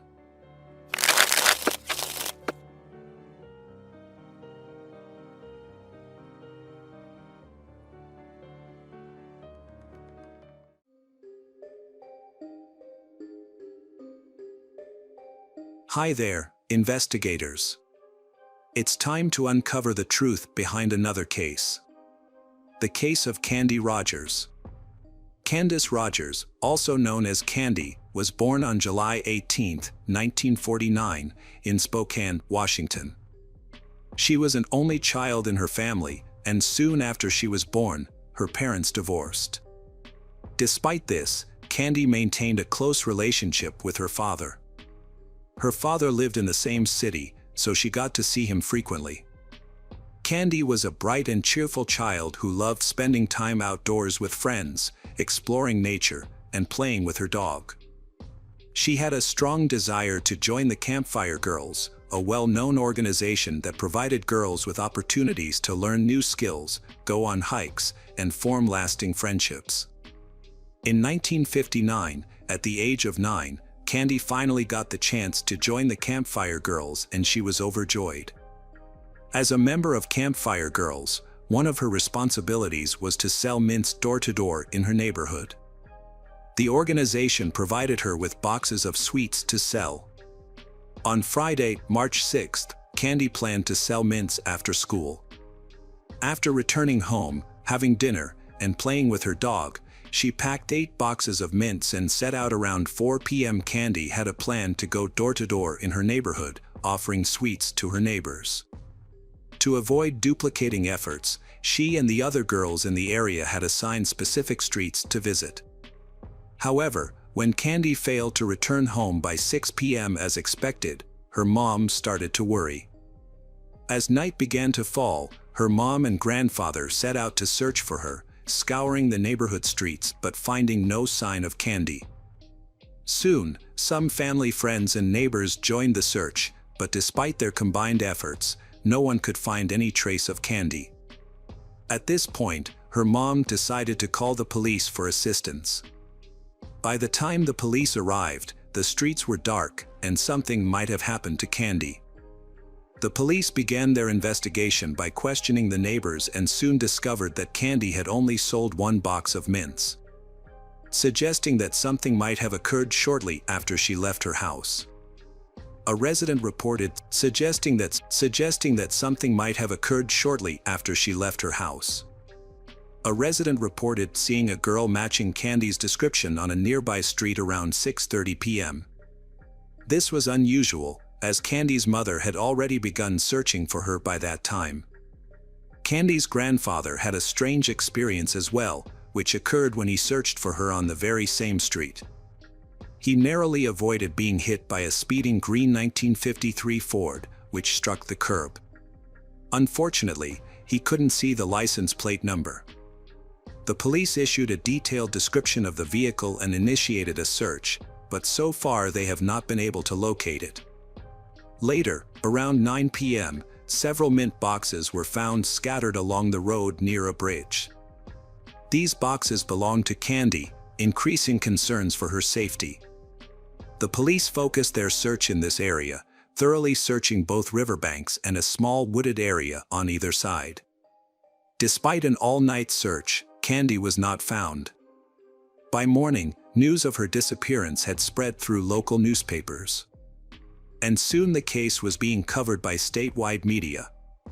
In 1959, child disappearances near their homes were unusual because it happened extremely rarely. The townspeople were extremely worried about this. To resolve this alarming situation, police have stepped up search work. They added mounted police, all-terrain vehicles and helicopters and military personnel to thoroughly search the area. In addition, over 1,000 volunteers joined in the massive search from both local areas and nearby cities. It became one of the most extensive search operations at the time. Despite these efforts, they still could not locate Candy. Another incident that added to the trauma of the town was when a search helicopter struck power lines and crashed. As a result, 3 of its crew members died. However, police remained dedicated and relentless, operating 24/7 on this case. With so many investigations open, officers still tried everything. Throughout the case, nearly 750 initial leads turned up. Officers closely inspected every detail. Regrettably, these investigative trails did not help discover any definitive proof about Candy's. 2 weeks after Candy's disappearance, 2 military personnel from a local base went on a hunting trip in the woods west of Spokane. They stumbled upon children's shoes on the ground, which immediately reminded them of Candy's case. Since many military members had been involved in the search, they were familiar with the details of her disappearance. The military personnel reported their discovery to the police, who then showed the shoes to Candy's grandfather for identification. He confirmed that the shoes belonged to his granddaughter. The police quickly launched a search operation in the woods. Within minutes, an officer spotted a foot protruding from the bushes and discovered Candy's body. She was found lying in the underbrush, covered with pine branches. A medical examination revealed the cause of death was strangulation, also found marks on Candy's hands and feet, indicating that she had been bound. Although no ropes were found near the body. Furthermore, the medical experts concluded that Candy had been sexually abused. During the investigation, the police found a green car seat cover near the crime scene.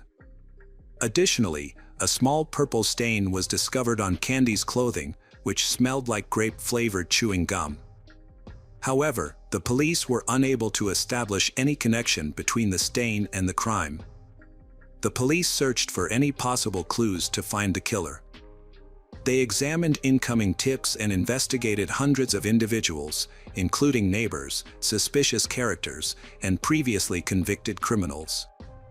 Their attention eventually turned to a 50-year-old man named Alfred Braves. Alfred became a suspect due to unusual circumstances. He took his own life on the same day Candy's body was discovered, in his car, near where the mint boxes were found. He also lived close to Candy's home. When police found Alfred's body, they discovered a rope and woman's hair pins in his car. After searching Alfred's house, police found numerous newspapers about sexual crimes against women and girls. They also learned that several women had accused him of harassment, and his wife suspected him of Candy's murder. However, investigators were unable to find any evidence directly linking Alfred to Candy's murder. Despite their reluctance, detectives had to eliminate him from the suspect list, as they did not have enough evidence to prove his guilt. As a result, they began investigating other suspects. Several months after the murder, the police had compiled an extensive list of suspects, but despite their diligent efforts, the investigation has made no new progress. Later, the investigators turned their attention to a new suspect, a serial killer named Hugh Morse. Hugh was arrested in 1961 for a string of crimes, and 2 factors made him a person of interest in Candy's case. Firstly, he was known for constantly chewing grape-flavored gum, which was similar to a substance found on Candy's clothing. Additionally, Hugh had killed 2 women in Spokane just a few months after Candy's death. Hugh's history of violence was also a concern. His first arrest was for assaulting a woman, but he received no serious consequences, merely being discharged from the army, where he was serving at the time. Hugh committed a string of robberies in Los Angeles, but only served 6 months in jail. After his release, he lured 2 8-year-old girls to a secluded area with the promise of ice cream and then sexually assaulted them. Despite being arrested again, he managed to avoid prison time. A medical commission evaluated him and deemed him a sexual psychopath, leading to his placement in a mental health facility. 2 years later, doctors believed he was cured and released him from the facility. Hugh then moved to Spokane, where he began spying on women through their windows. In November 1959, Hugh broke into the home of a 28-year-old woman, assaulted her, and ultimately killed her. 10 months later, he entered the residence of a 69-year-old woman and repeated the same violent actions. A month after that, he attacked another woman, stabbing her multiple times, but she survived the assault. Hugh continued to travel from city to city, committing numerous crimes, including attacking women and girls with a knife, sexually assaulting them, and killing 2 more victims. His crimes eventually caught the attention of the FBI, and he was added to the list of the country's 10 most wanted criminals. He was eventually captured and sentenced to multiple life terms in prison. While serving his sentence, Hugh attempted to take his own life, but was saved by the prison guards and continued to serve out his sentence. Detectives investigating Candy's case visited him in prison multiple times, but he consistently denied any involvement in the crime. A polygraph test was also administered, which suggested he was telling the truth. However, lie detector test results are not considered reliable because their accuracy is only relative. Despite the lack of evidence, but investigators initially considered Hugh a primary suspect. Due to his background and the fact that he lived in Spokane at the time of the murder. However, he continued to deny any involvement and police were unable to find any evidence to prove his involvement in the crime. The investigation then shifted focus to another suspect, 49-year-old Howard Barnett. He was arrested in February 1960 on suspicion of molesting a minor girl. Before taking his own life in his cell at the Spokane police station, Barnett wrote a cryptic message in his own blood on the wall, stating, "I have a sin before the Lord." Detectives then began investigating Barnett's potential involvement in the crime, but they were once again unable to find any evidence of his guilt. Howard remained a primary suspect in the case due to his proximity to Candy's residence. Despite years of investigation, police continued to follow new leads and examine other potential suspects. A woman eventually came forward claiming to have seen a green car following Candy on the day she disappeared. Police refocused on locating the vehicle, but this lead ultimately yielded no results. It was notable that the woman waited many years to share this information. The case was reopened at various times, but each time investigators reached a dead end. Throughout the investigation, police not only had to pursue new leads but also had to verify the validity of confessions. 13 people gave false confessions to the crime. However, none of them were able to provide specific details that only the actual killer would have known. Instead, they often repeated details previously reported in the media. High-profile cases often exhibit unexpected and surprising behaviors, such as false confessions. In the case of Candy's murder, numerous detectives worked on the case over time, but none were able to solve it. This crime stood out as one of the most prominent and mysterious in the city and state. Before the murder, parents felt safe letting their children play outside, but the case led many to reconsider their views on safety. Years later, in the early 2000s, the case was reopened, and a new detective decided to use modern technologies to re-examine the evidence. Fortunately, the police had carefully collected and preserved the evidence in 1959, including a sample of male semen on Candy's clothing. Despite being stored for decades, experts were able to re-examine the sample, although it extremely challenging due to its age. After a lengthy investigation, experts finally extracted a DNA profile from the evidence and uploaded it to the FBI database. However, a search of the database yielded no matches. Further cross-examination of the profile with numerous suspect samples also proved unsuccessful. For many years, suspicion fell on Hugh Morse, but forensic evidence revealed no link between him and the crime. This lack of progress brought the investigation to a halt once again. Although the police had the killer's DNA, they struggled to identify the perpetrator. In 2021, a new detective reopened the case and decided to employ a new approach: genetic genealogy. This innovative method had already solved numerous cold cases and offered hope for finally resolving the standing mystery surrounding Candy's murder. The detective reached out to multiple labs that specialized in this type of analysis but was met with disappointment once again.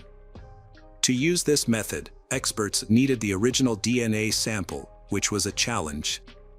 Several labs attempted to work with the semen sample, but each concluded that it had degraded too much, making it impossible to extract the necessary information. The detective then consulted the final lab, which led to a long-awaited important discovery. With the help of state-of-the-art tools, the experts were able to successfully analyze the sample and obtain the perpetrator's DNA profile. This profile is then uploaded to a genealogy database to begin searching for the DNA owner's relatives. After a thorough investigation involving thousands of individuals, researchers pinpointed one family as the likely source of the DNA sample. They discovered that the DNA probably belonged to one of 3 brothers, all of whom had passed away. However, the team found that one brother had a daughter, and the police reached out to her for assistance. The daughter was shocked by the possibility that her father might be the killer, but she immediately agreed to help. She provided a DNA sample, proving that she was closely related to the person whose semen was found on Candy's clothing. With this new information, detectives obtained a court order to exhume her father's remains. A DNA profile extracted from the remains revealed a complete match with the DNA found on Candy's clothing, identifying the killer as John Hoff, 62 years after the crime. Hoff had never been a suspect despite hundreds of others being investigated over the years. Detectives investigating Hoff's biography uncovered his involvement in multiple crimes.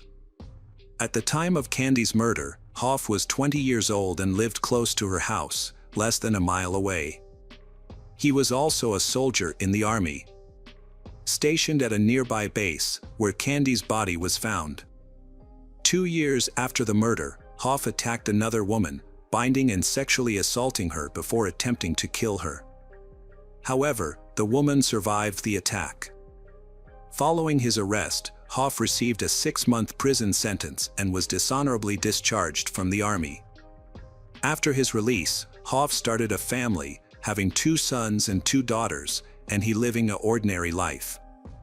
He changed jobs several times and at one point, suffered a severe chemical burn to his face while working at a food packaging plant, leaving a scar to his face.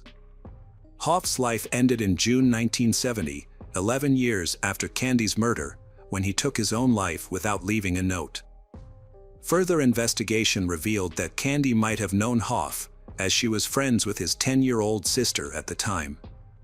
Years later, Hoff's sister told detectives that she had cried in Hoff's arms after Candy's murder, unaware that he was the one responsible for Candy's death. Candy's parents did not live to see the day when the killer's identity was revealed.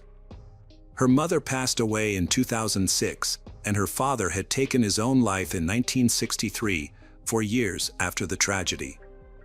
The reason behind his death remains a mystery. There is speculation that he was unable to cope with the loss of his daughter. Despite this, the case was eventually solved, marking one of the longest investigations in history, spanning over 62 years and involving multiple detectives across different generations. At the press conference, where the killer's name was announced, only one officer who had worked on the case in 1959 was present. He expressed gratitude for having lived long enough to learn the truth.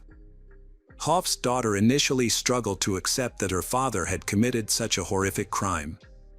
However, she eventually came to terms with the fact, referring to her father as a monster who took an innocent life.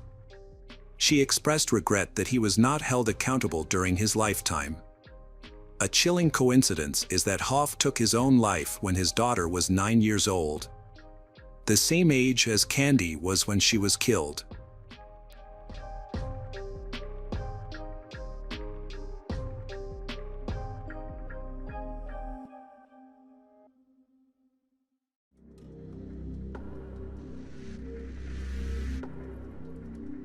Welcome back, detectives. Let's dive into another horrible case.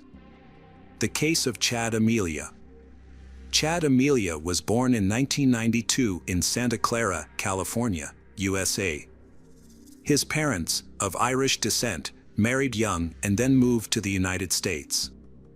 They were eager to pursue the American dream, a common goal for millions.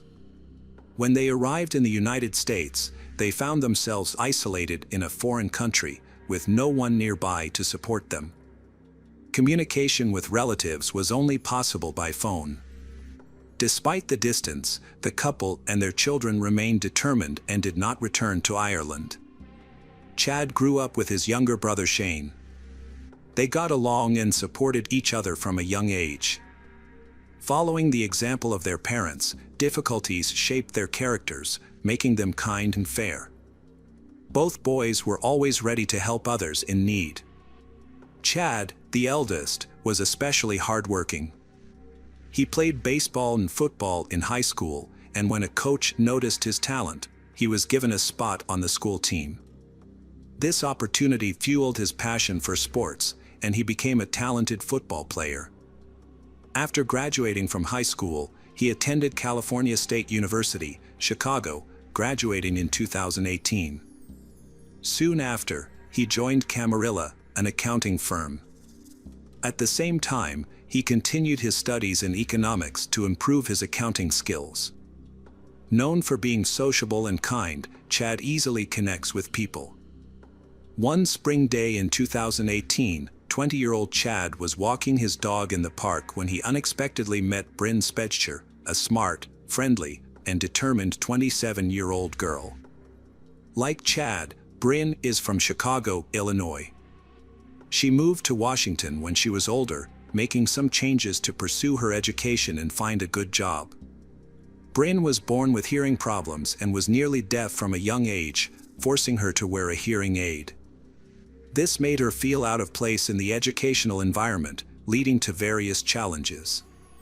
However, it also fueled her desire to help others, as she tried to maintain a positive attitude. Despite the difficulties of moving to California, Bryn earned a degree in audiology, a significant accomplishment that she had long pursued. Her career was just beginning, and she quickly secured a position as an audiologist at a hospital in Los Angeles. She wanted to help others who, like her, faced hearing challenges. Bryn lived in California for about a year but was not sociable and often took time off from work, so she did not have a wide circle of acquaintances, communicating only with a few friends with whom she could spend weekends. Chad changed her life dramatically. They started talking and quickly realized that they had many common interests. Chad was very fond of his smart and attractive girlfriend. He often talked about her to his friends, and he expressed his happiness. She seemed pleased too, eager to share stories about him with her friends. They seemed like the perfect couple, visiting each other often. On May 27, 2018, Bryn went to her boyfriend's house, bringing along her beloved service dog. A husky guide dog. Her boyfriend, Chad, also had a dog, and the two animals got along well. The following weekend, about a month later, Bryn was planning a business trip to another city, so she wanted to spend some time relaxing with her Chad before the trip. And Chad lived in the Tarzana Oaks area of California. That evening, one of Chad's neighbors, a guy named Vinny, returned home around 2 a.m. He spent about half an hour with Chad and Bryn, who were watching their favorite TV series. Vinny then went to sleep in his room, while another neighbor slept, using earplugs and sleeping pills. That night, Bryn and Chad decided to smoke marijuana. In California, marijuana use is legal, having been legalized in 1996. Chad took a few breaths and quickly relaxed. Bryn at first, she didn't feel anything, so she tried again. This time, she felt terrible. Her mind went blank, her vision blurred, and she had trouble breathing. She told her boyfriend, who went into the kitchen to get her some water. She felt so bad that she feared for her life and asked Chad to stay with her. Chad, who had used before, didn't have the same problems and was calm enough to support her. Bryn admits that she thought she was going to die.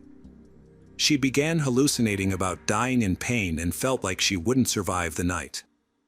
She was angry at her boyfriend because he seemed fine and suspected that he was setting her up. In her hallucinations, he became the bad guy who orchestrated her death through drug use. She also heard voices in her head urging her to kill him, and Bryn realized that the only way she could survive was to get rid of her boyfriend. Suddenly, she stood up and went into the kitchen, where she picked up a large knife. Bryn returned to the living room, where Chad was still lying on the couch. She stabbed him multiple times in the chest. At that moment, she heard voices urging her to continue stabbing. She couldn't resist them because she felt out of control.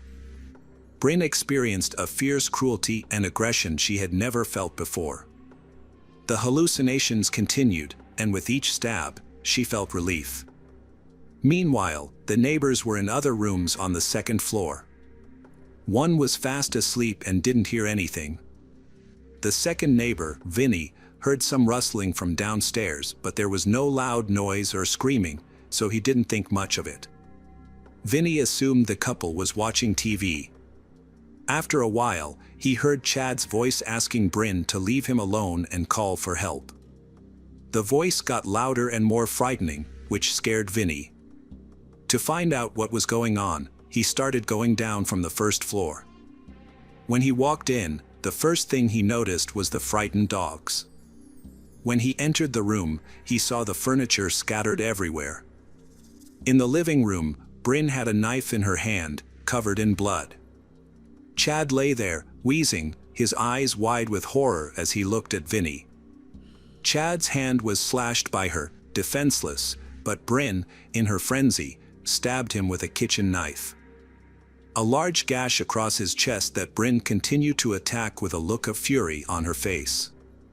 Vinny yelled at her to stop, but instead, Bryn turned to look at him with a blank expression. She was still holding the knife. Feeling the danger, Vinny quickly went upstairs and knocked on the second neighbor's door to warn him. However, the neighbor was fast asleep and did not respond. So Vinny grabbed his cell phone and ran downstairs. Fearing for his life, he ran out onto the street and quickly called 911. Once outside, Vinny used his phone to call emergency services. His screams attracted the attention of the neighbors, who ran out to see what was going on, making Vinny feel safer. He started banging on the windows and shouting for the girl to stop. The neighbors, seeing the situation inside the house, also started shouting. Everyone was scared and shocked. Meanwhile, inside the apartment, Bryn continued to attack Chad, not paying attention to the commotion outside. Within minutes, the police met Vinny, who was sobbing about the events that were happening. He could only point to the apartment where the violent attack was taking place. The police rushed into the house to intervene. In the living room, they found Bryn repeatedly stabbing a young man in the chest. The room was covered in blood, and although the young man showed no signs of life, Bryn did not stop. The police considered using force to end the attack. However, when ordered to drop the knife, Bryn began stabbing herself in the neck. The police quickly used a stun gun, but it was ineffective. Bryn continued to harm herself, so the police used a baton to disarm her. It took 9 blows to knock the knife out of her hand, even breaking her arm in several places, but she seemed completely unaware of the injuries. Only then did Bryn drop the knife. In addition to stabbing Chad, she also stabbed her dog several times. When other rescue services arrived, everyone was shocked by the horrific scene, which looked like a bloodbath. Doctors tried to resuscitate Vinny, but he was in shock and could not remember or explain what had happened in the house. The experience had a profound effect on him, and he needed a long recovery period with the help of psychologists. The dog was treated at a veterinary clinic and eventually recovered from his injuries. Unfortunately, by the time the police arrived, Chad was dead. There was a lot of blood from the stab wound and witnesses to the incident were present. These witnesses were neighbors who had come out of the house when they heard screams. They described what they saw to the police, but could not understand how such a brutal attack could have happened or what had provoked it. Chad had 108 stab wounds, most of them concentrated around the heart and neck. Some of the wounds were superficial and not life-threatening, while others penetrated vital organs. It is difficult to determine which specific wound caused Chad's death. He also had multiple self-defense wounds. Bryn after self-inflicted wounds to her neck. She was rushed to the hospital, where she was placed on a ventilator and intubated. When police tried to communicate with her, they used only a piece of paper and a pen, as she was unable to fully respond because of the life support equipment. Once she was stabilized in the hospital, she was able to communicate fully. Various tests showed traces of mild substances in her blood. Doctors noted that the levels were very low and did not pose a threat to her life or mental health. It is unusual for such a small amount to cause such an extreme reaction. However, doctors did not rule out the possibility that her blood levels had dropped. When Bryn spoke to the police, she claimed that she did not remember anything that had happened. As a result, she did not know where Chad was or what had happened to him. She believed that her injuries may have been caused by an assault with the intent to rape her. In addition to the neck injury, she also suffered a broken neck and a bludgeoned arm, which was how the police safely disarmed her of the knife. However, she did not remember the event either. Bryn could not believe the police account of how she attacked and stabbed her boyfriend. Despite this, she did not seem to feel remorse for her actions toward Chad. Bryn refused to comment further and immediately requested a lawyer, as she considered herself innocent and blamed the incident on the effects of drugs. The last thing she remembered was being discharged from the hospital after 4 days, on May 31st, when she was immediately arrested for Chad's murder. Eventually, she was able to share a more detailed account of the events of that tragic night. Bryn recounted her story. She had gone to visit her boyfriend with a dog and they watched TV together. Around 10:30 p.m., when Chad stepped outside to smoke, she joined him, saying she wanted to try it too. She then began to feel unwell, hallucinating and hearing voices in her head. Bryn had difficulty breathing, felt disoriented and nauseous. She then had a hallucination blaming Chad for her condition. The hallucination urged her to kill Chad, claiming it was the only way to stop her bad feelings. Although she initially resisted, the hallucinations grew stronger. Feeling like she was going to die, Bryn attacked Chad with a knife but insisted that she had no control at the time, claiming she was innocent. When the police arrived, the hallucinations told her to harm herself. She complied with these voices. Bryn insisted that she could not resist because the voices in her head had complete control over her. She could not even drop the knife when the police asked her to, until they broke her arm. Bryn believed that she was suffering from drug-induced psychosis at the time. She was eventually charged with first-degree murder, but she pleaded not guilty by reason of insanity. Preliminary hearings took place and her bail was set at $500,000, which she paid, allowing her to await trial at home. During this time, the police continued to investigate and Bryn's attorney repeatedly requested adjournments.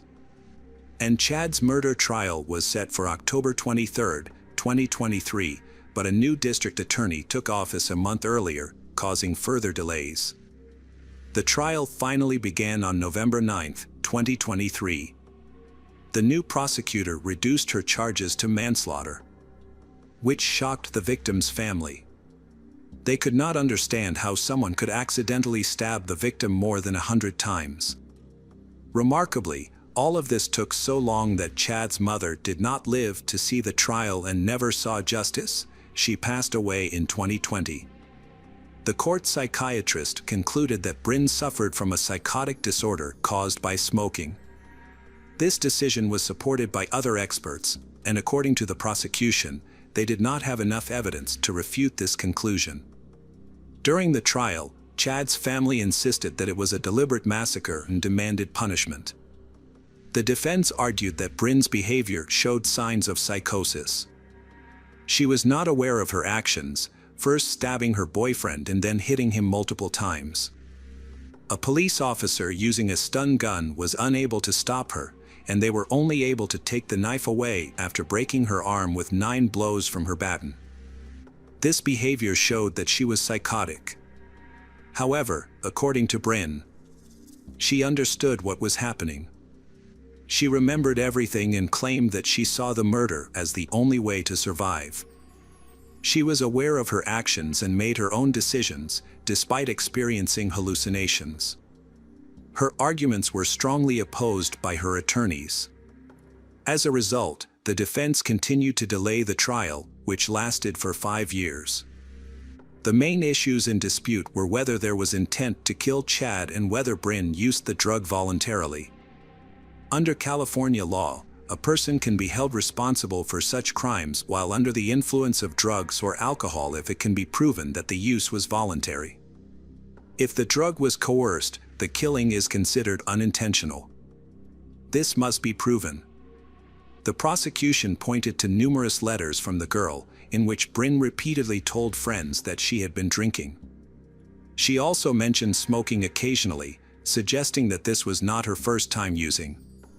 The prosecution argued that on the day Chad was killed, she also used the drug voluntarily, as she had done before. Many colleagues defended Bryn, describing her as a very responsible person.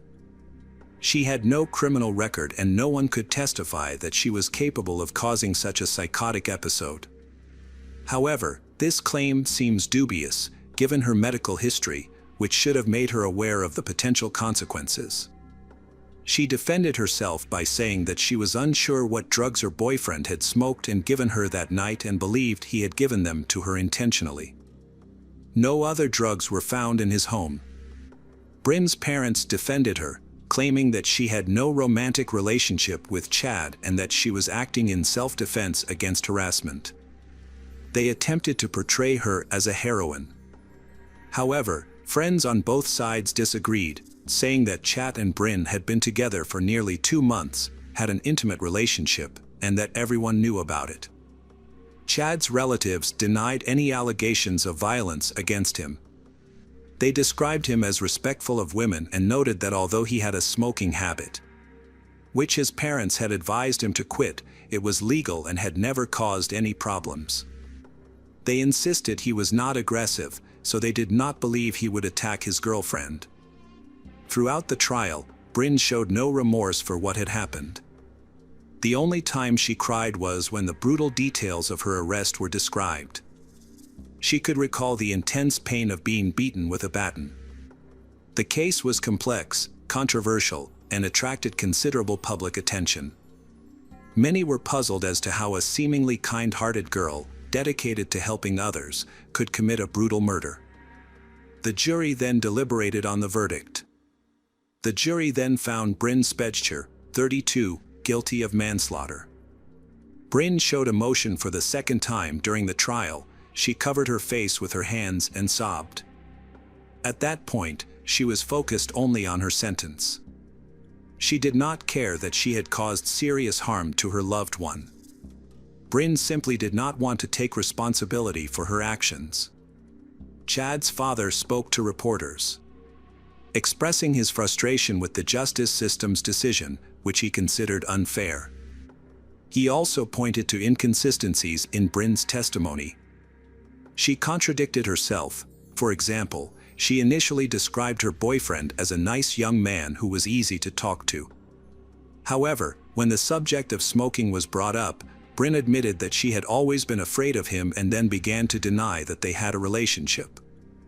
Chad's father said that Bryn did not want to take responsibility for her terrible actions and tried to blame Chad for the bloody massacre to reduce her sentence.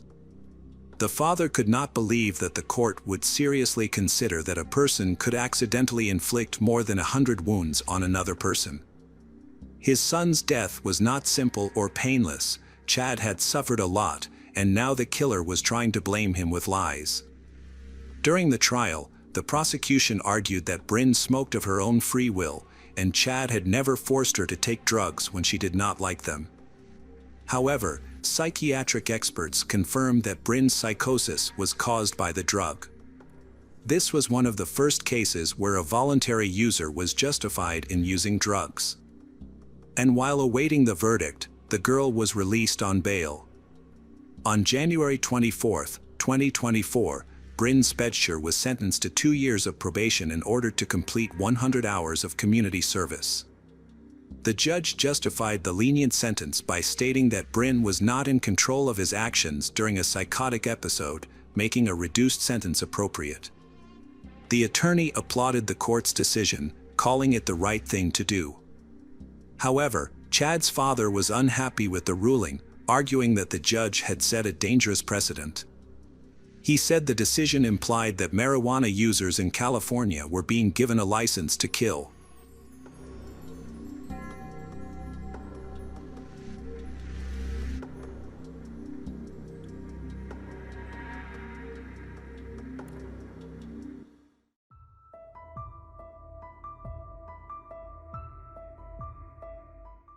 Hi everyone, thanks for returning. Let's unravel another perplexing mystery. The case of Dickinson family. From the outside, the Dickinson family appeared perfect. They had everything needed for happiness, a loving mother and a devoted father who was willing to do anything for his family's well-being. Although they lived together in a small unit, they harbored many dark secrets that would surprise an outsider. For years, the Dickinson family faced deep-rooted issues that ultimately resulted in brutal murders. This tragic event took place in September 2021. One significant factor that contributed to this horrific outcome was depression, which can be devastating. Today, we will share one of the most heartbreaking stories from the criminal world.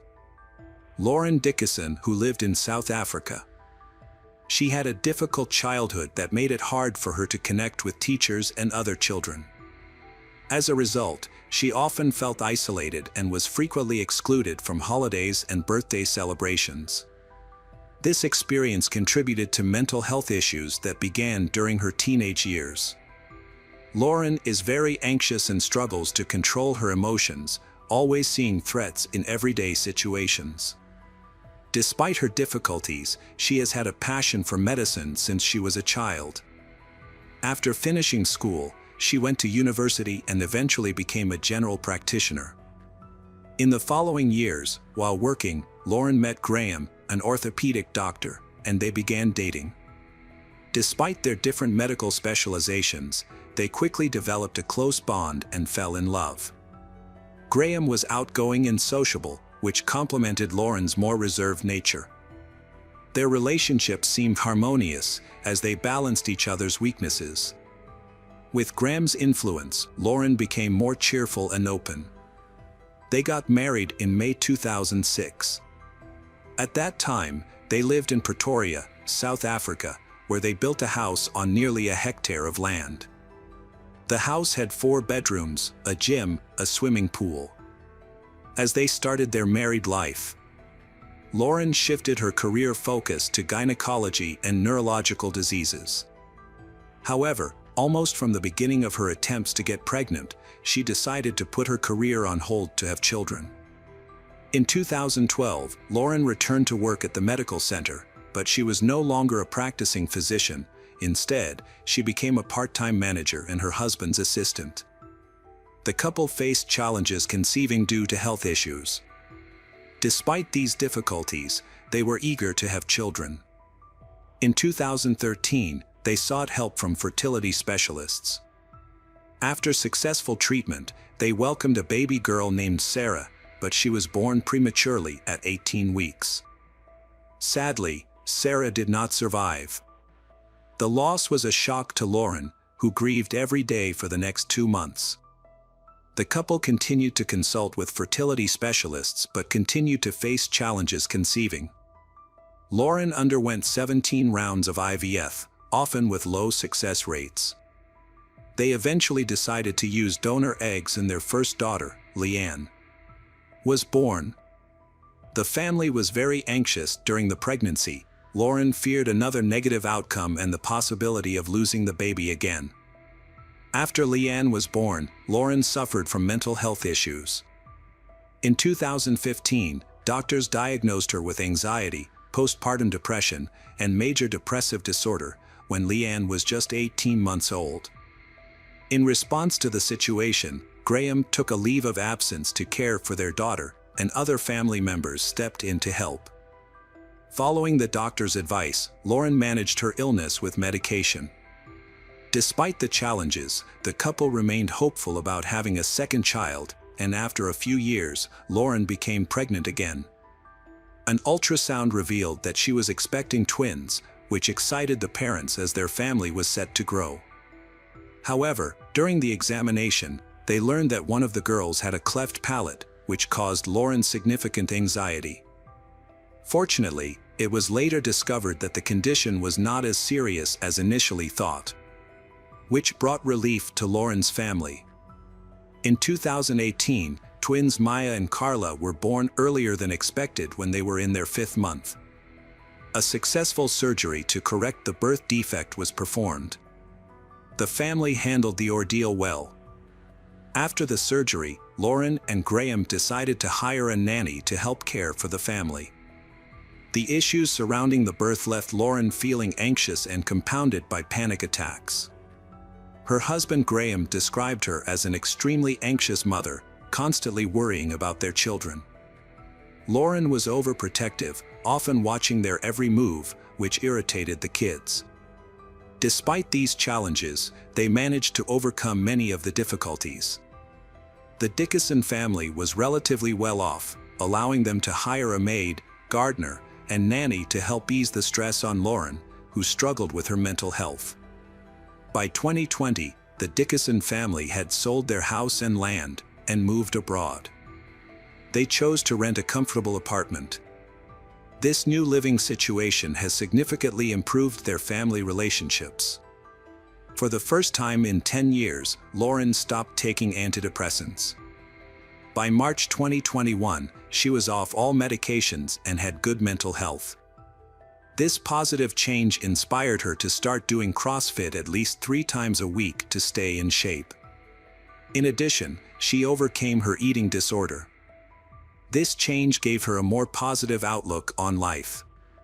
Graham noticed positive changes in Lauren and was relieved that she seemed to have overcome her previous health problems. However, their happiness did not last long. By June 2021, Lauren's depression had returned. As a result, Lauren decided to see her psychiatrist again, who prescribed her antidepressants after she described feeling depressed and isolated. The Dickinson family was in a difficult situation. Graham was often home because he did not work, and the children became very attached to him, always wanting him around. As a result, Lauren felt left out and she often argued with her children, who preferred to be with their father. Although they appeared to be a happy family on the surface, things were actually very tense and could explode at any moment.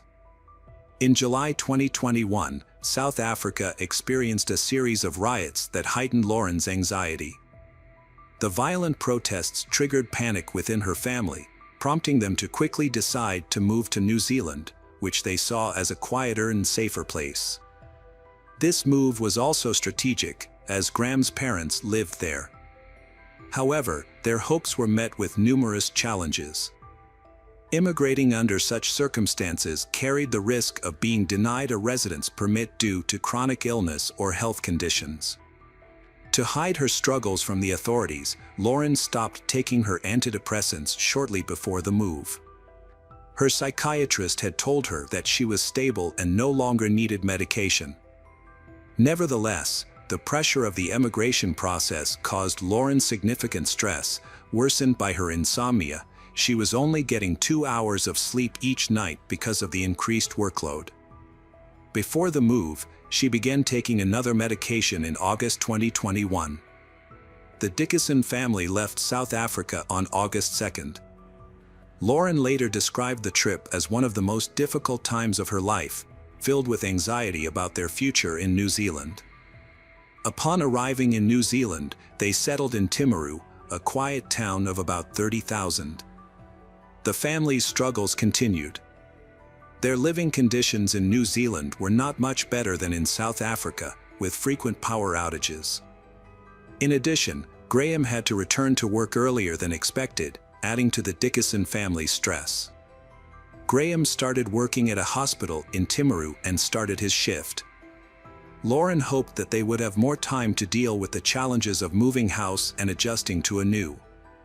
Lauren felt overwhelmed with family issues and was left to care for 3 young children on her own without any support. On the appointed day, the Dickinson family went to the immigration office and were selected as potential citizens, while many other families faced rejection. Their application was accepted and they were told to wait for a response. The couple then went to a local Christian school to enroll their child in kindergarten. Graham noticed that during this time, Lauren seemed particularly sad, as if a dark cloud was hanging over her. She seemed far from the cheerful person who shared her life on social media. Even the smallest setback would send her spiraling deeper into depression. During this challenging period, Lauren kept in touch with her new friend Letitia through social media. She attempted to call Letitia, who had recently moved, to invite her to dinner, but her messages went unanswered. Meanwhile, Lauren and her spouse were looking for a rental property, but all the houses within their budget were in poor condition. They were temporarily staying in a house provided by the hospital, which only added to Lauren's stress as she was already feeling overwhelmed. However, on the night of September 14, 2021, Lauren had trouble sleeping. The next day, she had to take Maya and Carla to kindergarten and take Leanne to school. The morning was lively as the children, excited about their early rise and packing, chose their outfits without noticing their Lauren's fatigue. After dropping them off at school, Lauren returned home and lay down to rest.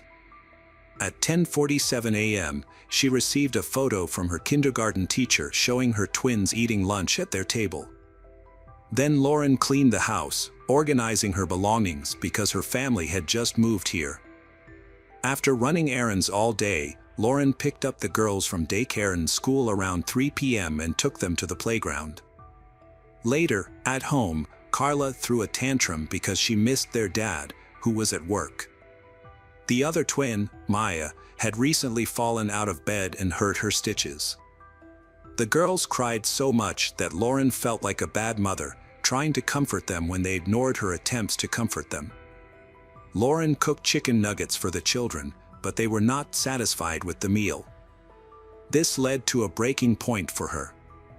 Feeling overwhelmed, Lauren bathed the children and put them to bed around 6 p.m. Although she received several messages from friends in South Africa, she did not have time to reply to all of them. Graham returned home from work, had a quick dinner, and then left for an important meeting at 7 p.m. While he was away, chaos erupted in the house. About 20 minutes after he left, the children began to scream. In an attempt to calm them down, Lauren went to the garage to get some zip ties. Lauren told the children they were going to weave a necklace and placed the zip ties around their necks. No idea what was going on and were happily playing along. However, Leanne was angry with her mother and criticized what she was doing. For Leanne, it was not a game. In a fit of rage, Lauren began suffocating her children with pillows and blankets.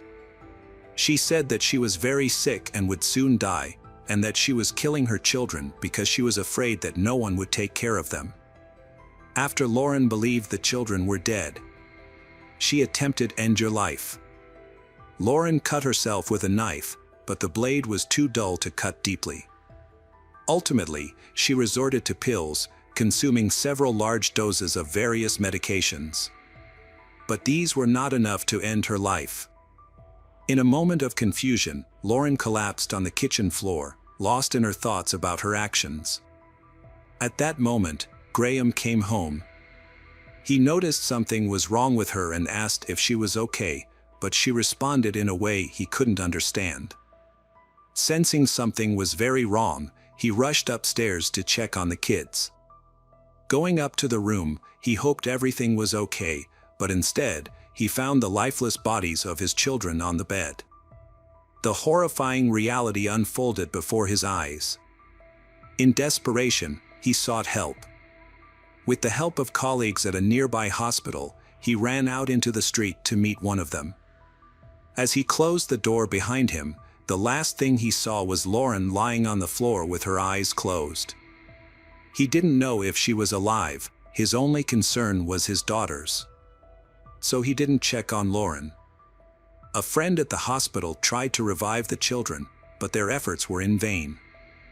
Around 9:40 p.m., neighbors heard a loud noise, which turned out to be a door slamming as Graham rushed outside.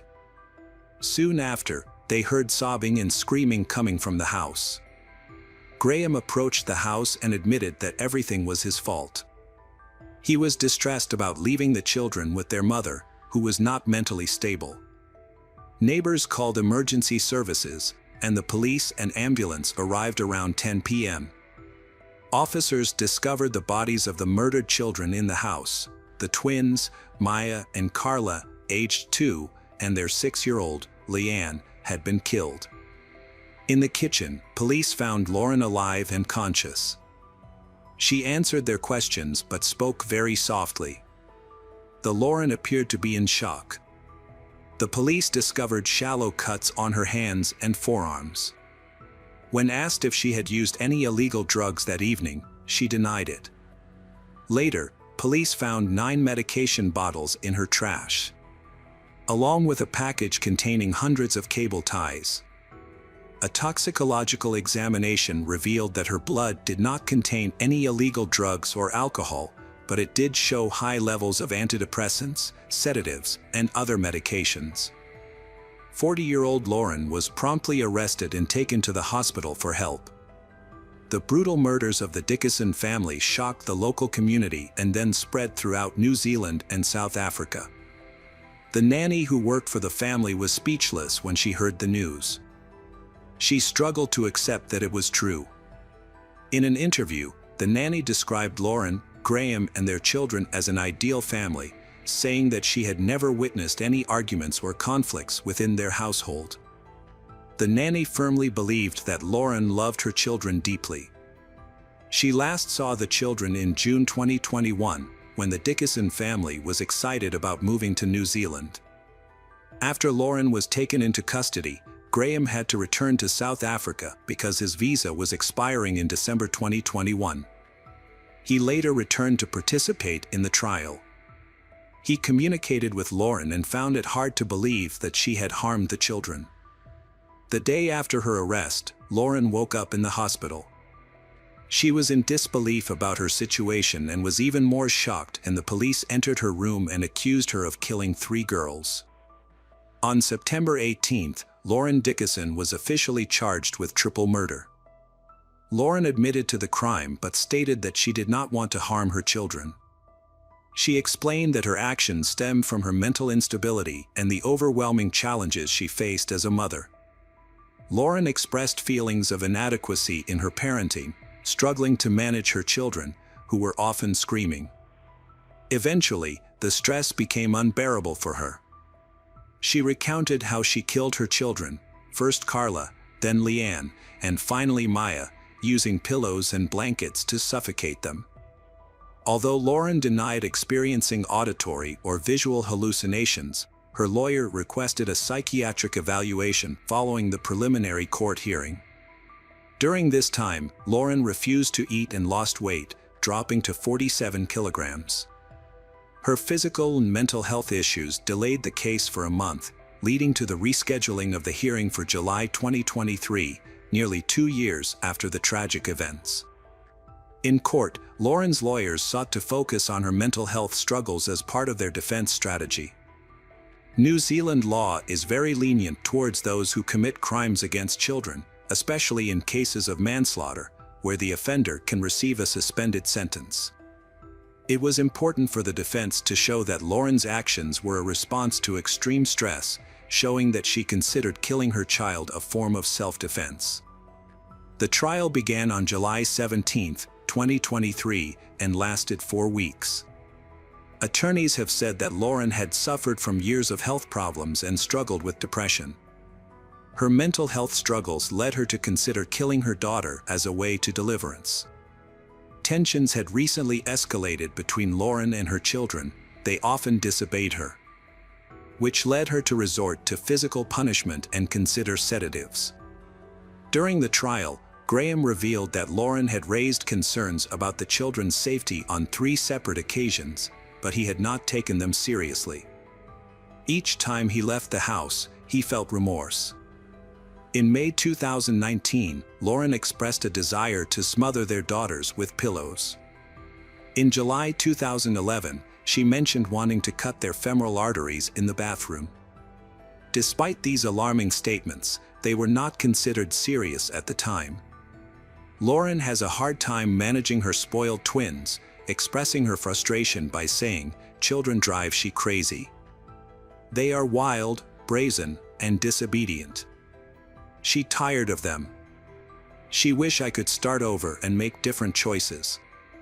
Lauren had to face many difficulties to become a parent, making it difficult for others to believe that she could hurt the children. During the trial, Graham described her difficulties in raising her children. He rarely saw her show affection to her children, and they did not seem to seek her out. This became especially evident when he was home more often and the children clung to him, leaving Lauren without the opportunity to play with them. He sensed something was wrong, but attributed it to her withdrawn personality and inability to participate in fun activities. Graham mentioned that New Zealand did not meet Lauren's expectations. The new country felt completely different from what she had envisioned. This led to a significant cultural shock from everything she encountered. Graham expressed forgiveness towards his wife, believing she was overwhelmed by the challenges she faced. He urged others to forgive her and pray for Lauren. Meanwhile, the prosecutor's office aimed to demonstrate that the triple murder was premeditated. They presented evidence showing that the actions were methodical and intentional, including search engine queries. Lauren had repeatedly searched for lethal doses of various medications for children and methods of strangulation. Additionally, she had confided her disturbing plans to family members on several occasions. The prosecutor argued that Lauren was frustrated and angry with her children because she felt unable to manage them and was resentful towards them, believing that the girls negatively impacted her relationship with her husband. Psychiatrists confirmed that Lauren was likely in an unstable mental state at the time of the crime. Experts noted that Lauren was experiencing significant anxiety during this period. On August 14, 2013, the jury began reviewing the evidence in the case, which included hundreds of pages of research reports and documents from police and experts. After initial deliberations, the jury was unable to reach a consensus on Lauren's guilt. They returned to the office to review detailed police footage of the victim's parents, which took more than 15 hours and lasted 2 days.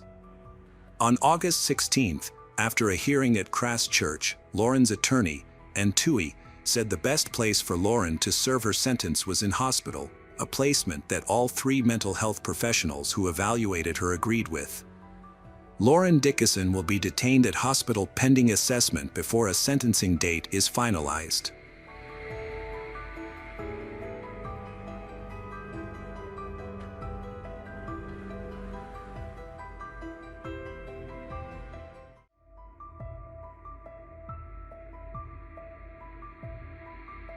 Hello again, true crime fans. We've got another mysterious case to explore. The case of Vashti Sekat. At approximately 4 a.m. on April 30, 2011, Brett Sekat called 911 for assistance. He informed the police that his wife had taken her own life and that she had also set fire to their house. Their 2 young sons, aged 2 and 4, were asleep in their bedroom at the time of the incident. Brett was able to save them but wanted to go back into the burning house to rescue his wife. The police advised him to stay where he was and not to go back inside because of the fire, and instructed him to keep an eye on the children. The police were then dispatched to their location. When firefighters arrived at the home and extinguished the fire, they discovered a woman dead. Her body was lying on the left side of the bed, with her arms and legs bent. In a state of anguish, Brett described what had happened in more detail. He explained that his wife, 34-year-old Vashti, had called him to help while he was sleeping on the couch on the first floor. He told her to take their children from the second-floor nursery and bring them down. She followed his instructions in a semi-conscious state.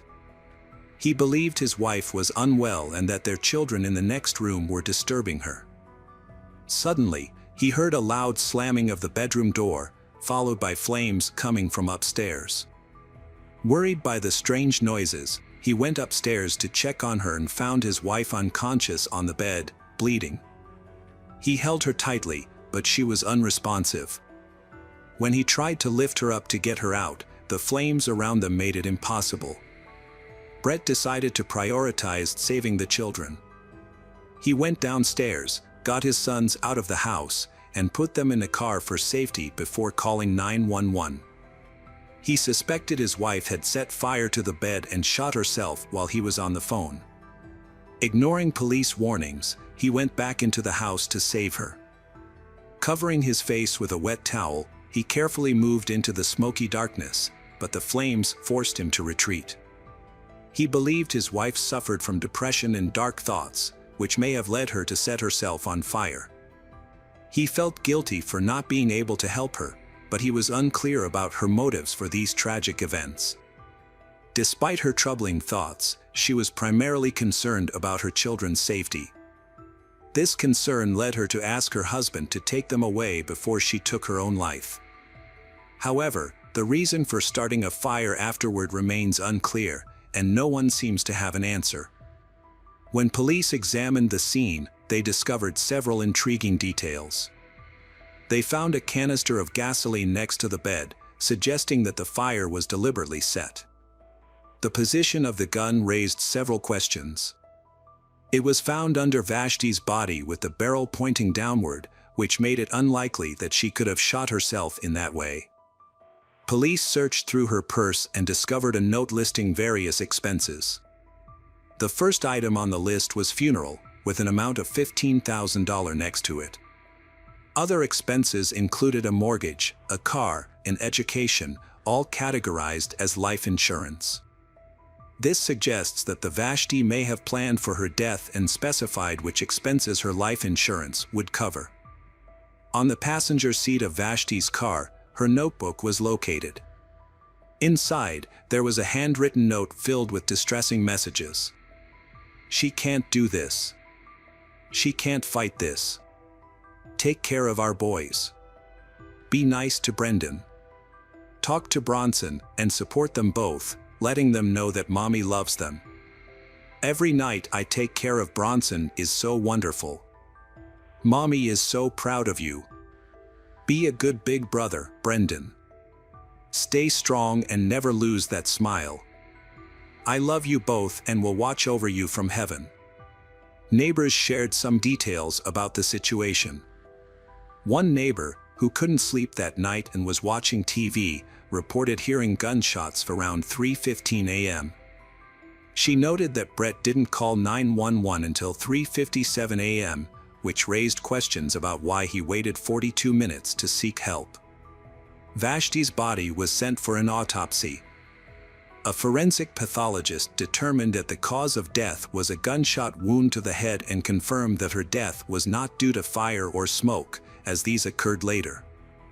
She had additional gunshot wounds to her chest and thighs.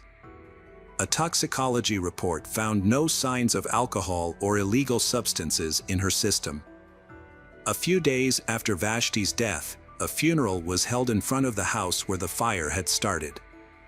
Family, friends, and local residents attended the ceremony. While Vashti's loved ones reflected on her life, her siblings, Kathleen and Rich, harbored doubts about what had really happened. They suspected Brett, and Kathleen quickly dismissed Brett's explanation as improbable.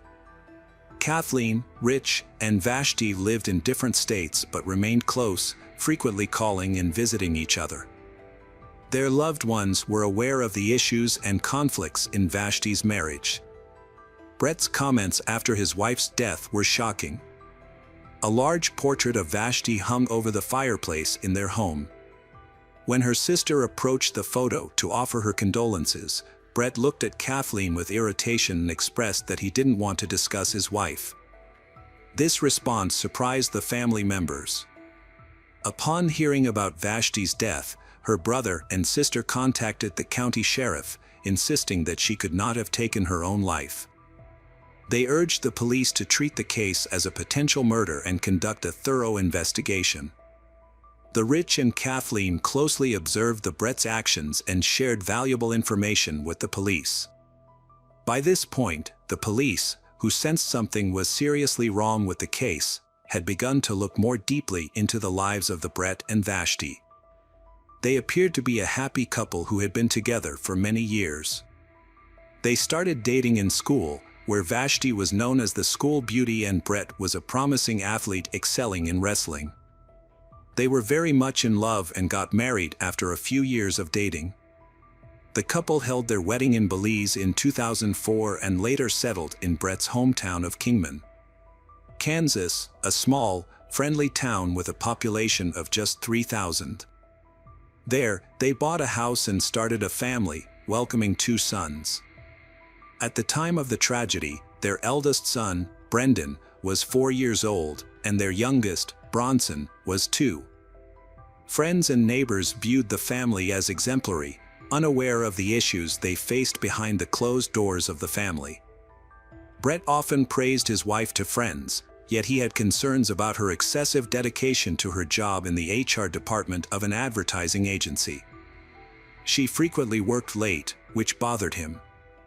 He struggled to understand why she felt the need to work so much, especially since he earned a decent income as a police academy instructor and could support the family comfortably. In contrast, Vashti valued her independence and wanted to help with the family finances. She was successful in her career and truly enjoyed her work. Brett believed that Vashti's emotional struggles were heavily influenced by her work-related fatigue. She was experiencing burnout and depression, feeling that life had lost its meaning. It was revealed that her boss had been concerned about her health prior to the tragedy and discovered she had hormonal imbalances. Vashti was prescribed hormonal supplements intended to help her lose weight naturally. But these medications have side effects, including fatigue, irritability, and anxiety, which may have contributed to her depression. Vashti's relatives said she suffered from depression. She had recently started seeing a psychologist, and after November 2010, she and her husband began attending family counseling to address the problems in their troubled marriage. Vashti had changed a lot. Previously a cheerful and sociable leader, she had become withdrawn and sad. It is possible that her emotional state contributed to her decision to end her life. However, new developments soon came to light. As her marriage struggled, she considered divorcing Brett. Family counseling sessions were ineffective and their list of grievances only grew longer. Frequent arguments took place, pushing their relationship to the brink of collapse. Vashti's relatives said that she often spent time alone and sometimes went out with friends just to avoid being at home and seeing Brett. Despite this, she and Brett continued to attend family counseling, and she also had separate sessions with the same therapist.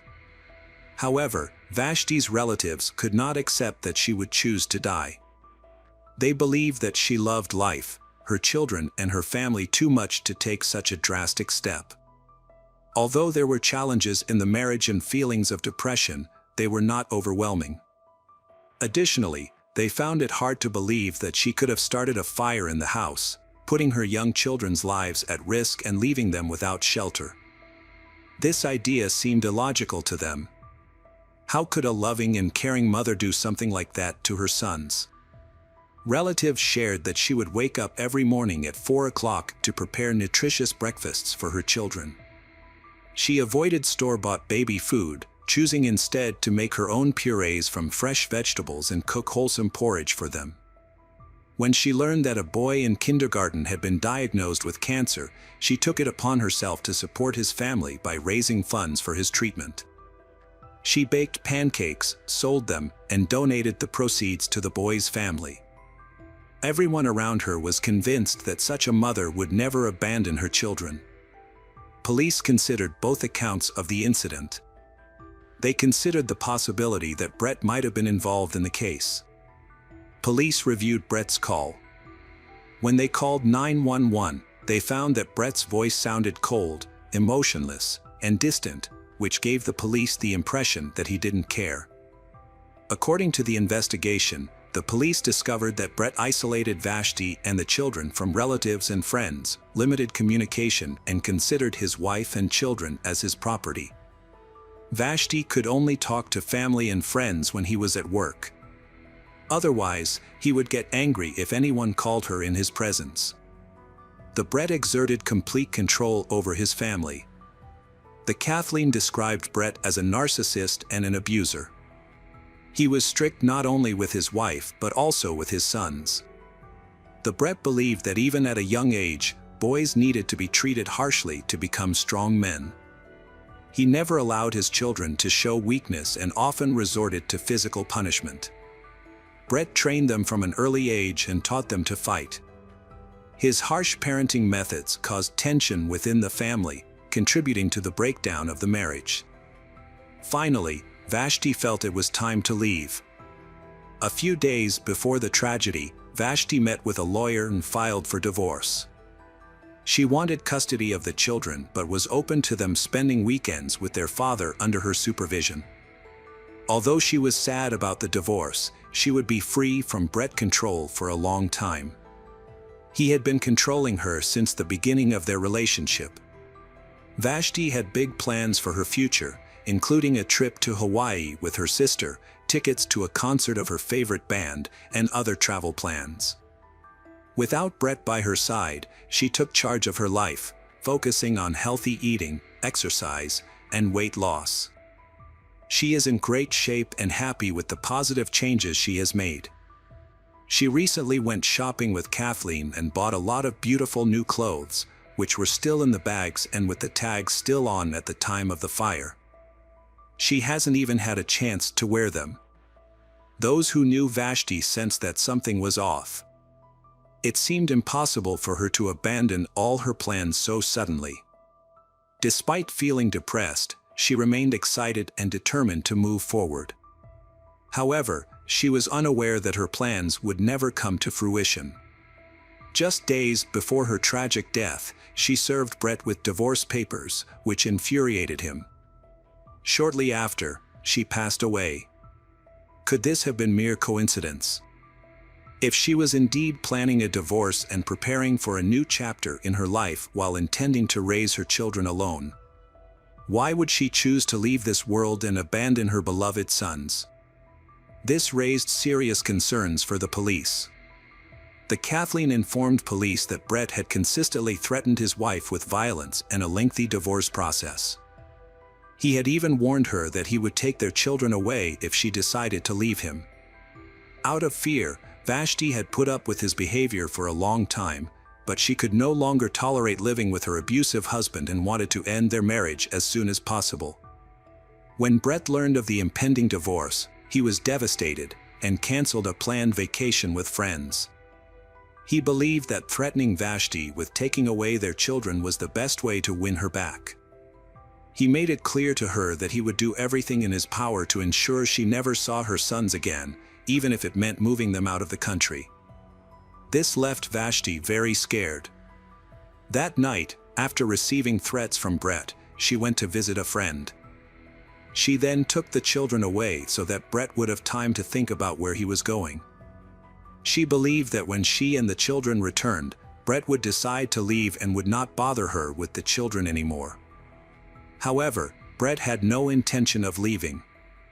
Instead, he was planning something. A few days later, Brett convinced Vashti to talk to him. He tearfully confessed to her that he wanted her to come back and asked for a chance to see the children he missed so much. When she asked why he hadn't moved yet, He replied that he had nowhere to go and asked to stay until he found a new place to live. Vashti was moved by Brett's words. Therefore, she returned home with Brett in the morning, but died that night. Police interviewed a therapist to learn more about the couple's relationship. The therapist revealed that Vashti had recently confided in her about threats from her husband, Brett. Just days before the tragedy, Brett had told Vashti about a dream he had in which he killed her, and he had promised that as a police officer, he could make it look like an accident or that she had left voluntarily. The therapist described Brett as a narcissist with latent psychopathic traits. In that situation, the therapist feared that Brett might harm his wife, and could not accept that Vashti would choose to end her own life. The therapist thought Vashti was too religious to do such a thing and believed that she would never abandon her children to their abusive father. Brett was called in for questioning and was asked directly if he had anything to do with his wife's death. He firmly denied any involvement and expressed that Vashti's death had shocked him deeply. He explained that he was struggling to cope, as he was now alone with their children and unsure how to live without his beloved wife. Brett acknowledged that their relationship had faced difficulties. The night before the tragedy, they had discussed their future plans and the possibility of dividing their assets in case of a divorce. He noted that Vashti had been very depressed, and he suggested that their conversation may have caused her to be so distressed that she chose to end her life. He felt guilty, believing that he may have hurt her, which may have contributed to her tragic decision. When asked about threats to Vashti's life, Brett claimed it was just a joke. He admitted that he tried to intimidate her to avoid a divorce, but insisted he would never harm her. When questioned about what might motivate Vashti to set their house on fire, he said she disliked it because they couldn't afford necessary repairs. Throughout the interrogation, Brett acted disrespectfully and aggressively, expressing anger over being questioned about his wife's death. He stated that it was her choice to end her life and that he was in no way responsible for it. Brett's account of the fire and his actions during the time do not match. He said he rushed into the burning room and hugged his bleeding wife in an attempt to save her. However, there was no blood on his clothes or body, and he showed no signs of burns, despite being in the middle of the fire. Shirtless, barefoot, and wearing only pants. It is unlikely that he would not have suffered blisters or singed hair, especially since he walked barefoot through the flames. This suggests that he never actually entered the burning room and was not being truthful about his account. Police suspected Brett of being involved in the crime, but they needed more evidence to arrest him and file charges, so they continued their investigation. Brett's pants, which he was wearing at the time of the fire, were taken for analysis. Tests showed traces of gasoline on the pants, indicating that he likely started the fire. A forensic expert confirmed that Vashti died when the house burned down, contradicting Brett's claim that she started the fire. Firefighters found multiple fires on the second floor of the home, indicating that someone had deliberately set the fire to destroy evidence of the crime. Police discovered that Brett had spent 40 minutes before calling 911, during which time he had taken steps to destroy any evidence. Investigations of his home computer and phone revealed numerous internet searches for how to destroy evidence before the incident. Forensic examinations from Podcherkesk revealed that the notes Vashti left behind were forgeries. The letters were slanted in the opposite direction and the handwriting did not match Vashti's. It is likely that her husband tried to imitate her handwriting but did not do a good job, possibly in a hurry. The test showed that the shot was fired from a point where Vashti could not have shot herself. There were no gunpowder burns on her body. Brett was not initially suspected of murder, so police did not test his hands for gunpowder residue. All the evidence pointed to Brett, and on May 14, 2011, he was arrested. He faces charges of murder, arson, and endangering the lives of children. The trial began only 2 years later. The prosecution presented clear evidence of Brett's guilt. The position of the gun did not match the circumstances. If Vashti had shot herself while lying down, the gun would have been on the floor. If she had shot herself while sitting, the gun should have been to her right side. Instead, it was found under her body with the muzzle pointing down, which was impossible. The bullet's trajectory was also questionable. Achieving that trajectory would require her to bend her arm almost completely and hold it away from her body. The lack of soot and smoke in Vashti's respiratory system and blood indicates that she was dead when a fire started, suggesting that someone else started the fire. During the trial, experts in handwriting, ballistics, and forensic science provided their testimony. There were no witnesses from the defense present in court. Brett denied all allegations, and his lawyer attempted to dispute the evidence linking him to the crime. The prosecution argued that Vashti's bedroom was where the crime took place. Brett shot her and then set fire to parts of the house. He got the children out to safety and called 911 from the second floor. The prosecution believed that the motive behind the crime was his refusal to get a divorce and share custody of the children. The jury deliberated for 5 hours. Brett Seacat, 37, was convicted on all counts, including first-degree murder, and Brett was sentenced to life in prison, plus 6 years and 3 months, for arson and endangering the lives of children.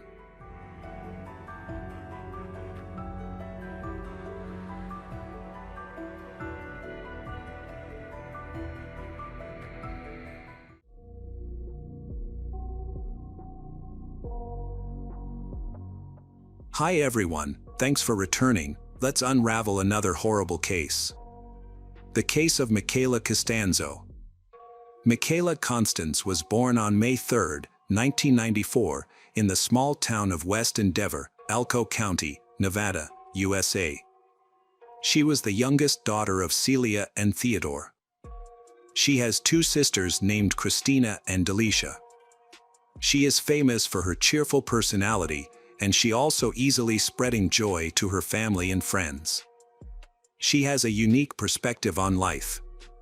She uses her sensitivity to see the good in people and situations. Michaela was very close to her sisters, and they looked so alike that it was sometimes hard to tell them apart. In high school, Michaela became well known and popular. Initially, she stood out for her excellent grades, and later for her impressive performances on the track and field team, which she practiced diligently. Her peers saw her as a star. She also loved writing poetry, with a passion for literature and a dream of becoming a writer. When given the opportunity to demonstrate her storytelling skills, she eagerly took on the job of editing the school newspaper. Christina, her sister, witnessed her success firsthand, as they went to school together every day. Michaela and her mother, Celia, have a strong relationship, largely due to their frequent and open communication. Celia worked the night shift at a local casino, and little girl kept her informed of all her activities through messages. This thing allowed Celia to feel at ease, help her know where Michaela is and who she is with. This time, Michaela was going to meet Cody Patton, an acquaintance from childhood. Although they had grown apart over the years, they were reconnecting. 19 years old, Cody was also in high school and was popular, mainly because he was an outstanding football player on the school's team. His 2-meter height intimidated his peers, and his personality drew mixed reactions. At times, Cody could be extremely nice, but he also had a quick temper and could become easily irritated. Mickey's mother, Celia, recognized this about him. She acknowledged that Cody was an interesting young man who be incredibly sweet and charming. However, he was also emotionally unstable, making it difficult for both his classmates and parents to accept him. This may be why he aimed to join the Marine Corps after high school. He hopes it will help him find direction and purpose in life. Toni Fratto, Cody's girlfriend, was a strong supporter of his future plans. At 19, she was a former high school beauty queen and was deeply religious. Toni's parents still approve of Toni and Cody's relationship, even though Cody is not religious. Over time, Cody and Tony grew closer, and she became fully devoted to him. They got engaged and held an official ceremony at church. However, Cody's impulsive and hot-tempered nature remained an issue.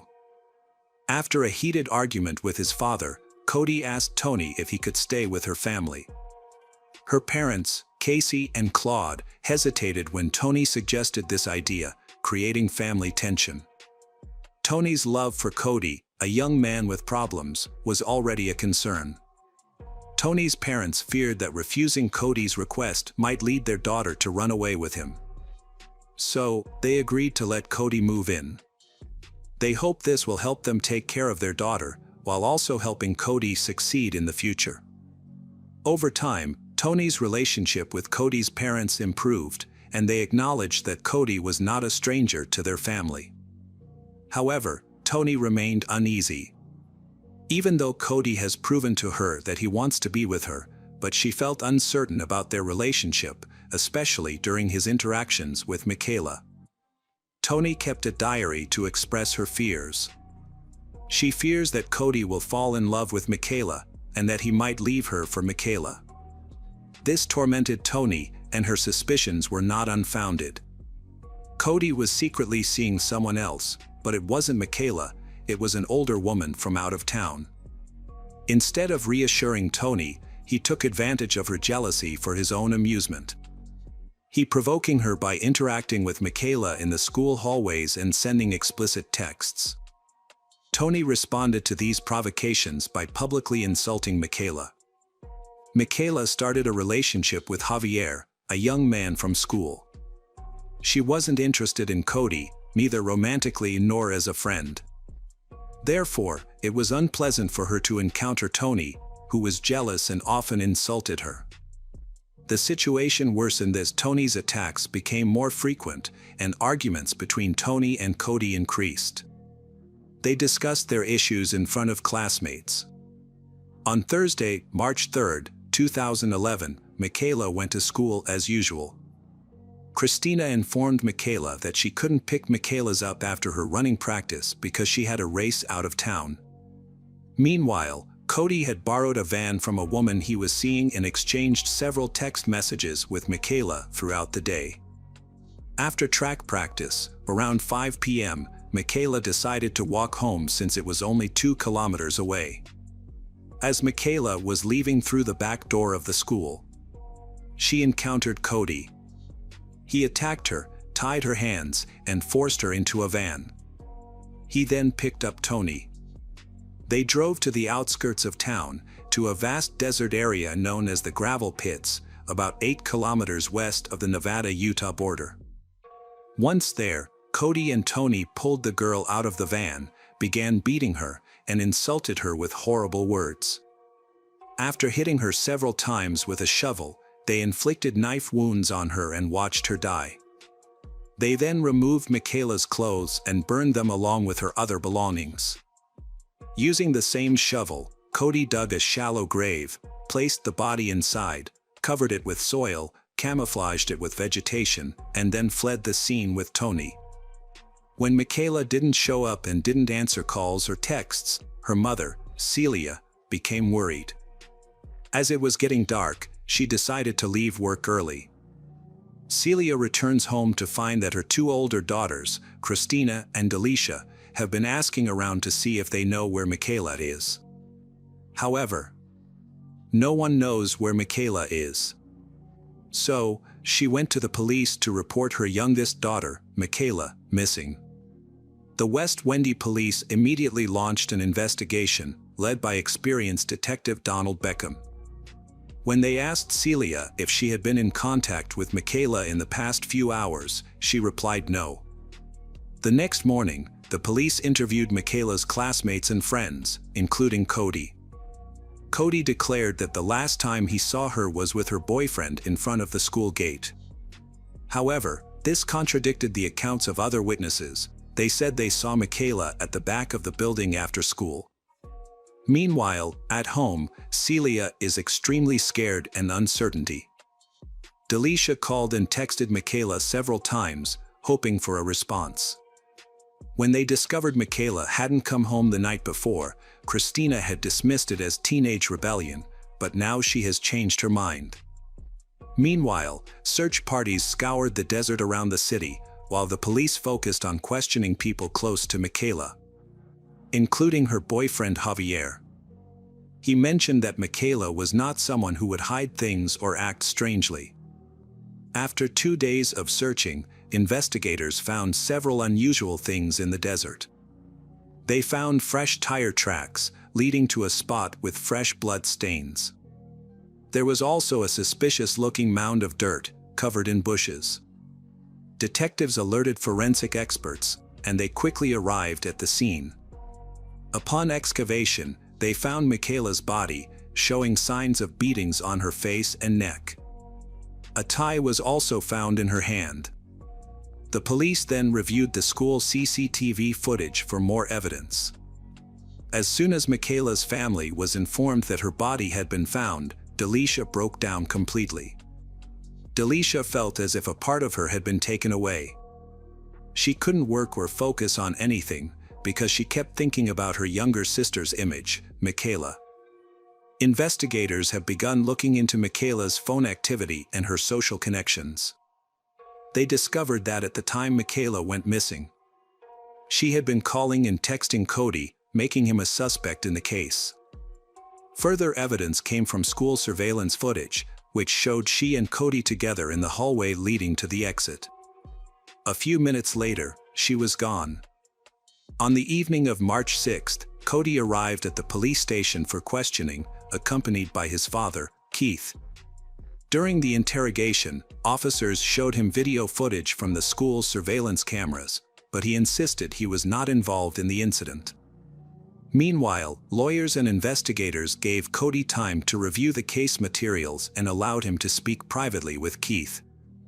Worried, Keith urged his son to tell the detectives everything. Keith begs him to understand the severity of his actions. Now, he must make amends by answering to Michaela's family. He accepted the possible consequences and expressed his readiness to face them. He also told his story of the incidents that took place that day. Cody recounted that after school, he and Michaela went for a walk to the gravel quarry. While there, she asked him to break off his engagement to Tommy and start dating her instead. When he refused, they had a heated argument. He claimed that Michaela hit him in the chest, and in self-defense, he pushed her away. Unfortunately, she hit her head on the car's rear bumper and began to convulse due to the strong impact. Panicking, he tried to knock her out by hitting her head with a shovel, but she stayed conscious. He then cut her throat. Once he realized Michaela was dead, he buried her. When questioned by the police, he said he thought about taking her body to a dump, but couldn't bring himself to do it. When asked about the zip ties on her wrists, he explained they were part of a plan to dispose of the body. After burying her, he sat there crying for several hours before going to find Tony. Despite his detailed account, Cody was arrested and charged with first-degree murder, possibly facing a death sentence. In this situation, Cody's family hired John Hudson, a well-known defense attorney. He specializes in helping murderers not receive the death penalty. Michaela's family didn't just feel the pain of losing their daughter, but were also in disbelief that Cody had so brutally killed his childhood friend. Christina was especially shocked and believed that if he was truly guilty, someone must have forced him to do it. On the other hand, from the start, Celia never believed his confession. She doesn't believe that Michaela considers Cody a friend, let alone ask him to be with Michaela's. Additionally, as a mother, she knew very well that Michaela hated scandals. When Cody was arrested, Tony wrote numerous letters to he, called him, and visited him whenever she could. She said she missed him so much and she would always support him. Meanwhile, the police tried to investigate further, hoping to find useful clues in their conversation. Tony's parents, Claude and Casey, were shocked by the incident and even asked Cody why he committed the crime. Cody simply replied that he didn't know why he did it. The lawyer pointed out that Cody's confession didn't explain all of Michaela's injuries, he suggesting that it was not an accident as Cody claimed. The injuries suggested they weren't caused solely by a shovel, implying that someone acted out of anger. To understand the situation better, the lawyer decided to question Tony. As the interrogation progressed, Tony appeared cold and indifferent. Her emotionless attitude is completely inappropriate, since she is Cody's wife, the man facing the death penalty in this case. In April 2011, just weeks after Michaela's death, Tony's parents left town, leaving her alone at home. That morning, Keith, Cody's father, arrived at her house and took her for a drive. During their conversation, he persuaded her to visit Cody's defense attorney and tell what happened. At the attorney's office, Tony agreed to let lawyer John document her account, which turned out to be completely different from what she had previously stated. Tony claims that after school, she received a text message from Cody, saying that he had kidnapped Michaela. The three of them then headed to the gravel pits. When Michaela and Cody got out of the car, they started arguing, but Tony said she couldn't see what happened. She only heard a noise that alarmed her, and she got out of the car to see what was going on. She saw Michaela lying on the ground and Cody digging what appeared to be a grave. When he stopped, Michaela was already unconscious. Then, they hit her several times with a shovel, and when she showed no signs of life, they took turns stabbing her. Tony also admitted to sitting on Michaela's feet to restrain her during her convulsions. The lawyer John, representing Cody and not Tony, quickly revealed Tony's confession to the police. Consequently, Tony, who was not initially a suspect, was arrested and charged with murder without bail. Forensic experts collected samples from Tony's home, car, and clothing to look for evidence that she was present at the murder scene. In mid-June 2011, the court decided that Tony should also stand trial for murder and kidnapping.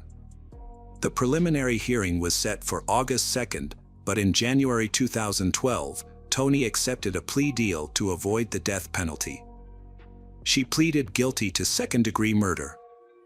In his testimony, Tony said that Cody was angry with Michael from the beginning. When she entered the van, she noticed that Michaela was very scared. Michaela sat in the back with her hands raised to her face. As they drove into the desert, Cody asked her to help him kill Michaela. Then, Cody asks Tony to watch Michaela while he digs a hole. Once he was done, he forced she to hit Michaela. She refused, so Cody began to beat Michaela. The next, he made she strike Michaela with a shovel. The blow hit Michaela in the shoulder. She then sat on the ground, holding Michaela's legs, and he attempted to slit Michaela's throat with a knife. 3 months later, the district judge sentenced Tony Fratto to life imprisonment with the possibility of parole after 18 years. The judge described it as the most brutal murder he had witnessed in his 20-year career. The motive for Michaela's murder remained unclear. On Wednesday, May 9, 2012, Cody appeared in court, pleading guilty to first-degree murder, also to avoid the death penalty. On Friday, August 24th, in Elko Court, Cody Patton was sentenced to life imprisonment without the possibility of parole. He was imprisoned in Nevada State Prison. Later, in an interview with a well-known television company, Tony shared a more dramatic version of the tragic story. She revealed that Cody had been abusive and controlling of her throughout their time together. She admitted that because of the abuse, she was unable to fight back against him. Looking back, she believed she could have been his next victim. She also accused he of forcing her to participate in Michaela's murder. She said after witnessing him brutally beating Michaela, she feared for her life, leaving her with no choice but to comply. Michaela's mother, Celia, was unable to work for a long time and avoided going to restaurants where she had previously visited with Michaela. She feels sad about her increasingly distant relationship with her other daughter, Delisha. She explains that the tragedy of Michaela's murder changed Delisha so much that Delisha dropped out of school and left the city, estranged from her family. Everything at home reminded her of Michaela, which was overwhelming. The tragedy devastated 3 families: her family, Tony's family, and Cody's family. It will take Michaela's family and friends a long time to get over this loss. Cody will never see his family outside of prison again. Although Tony may be released from prison in the future, her father sadly says that when that happens, he may not be alive.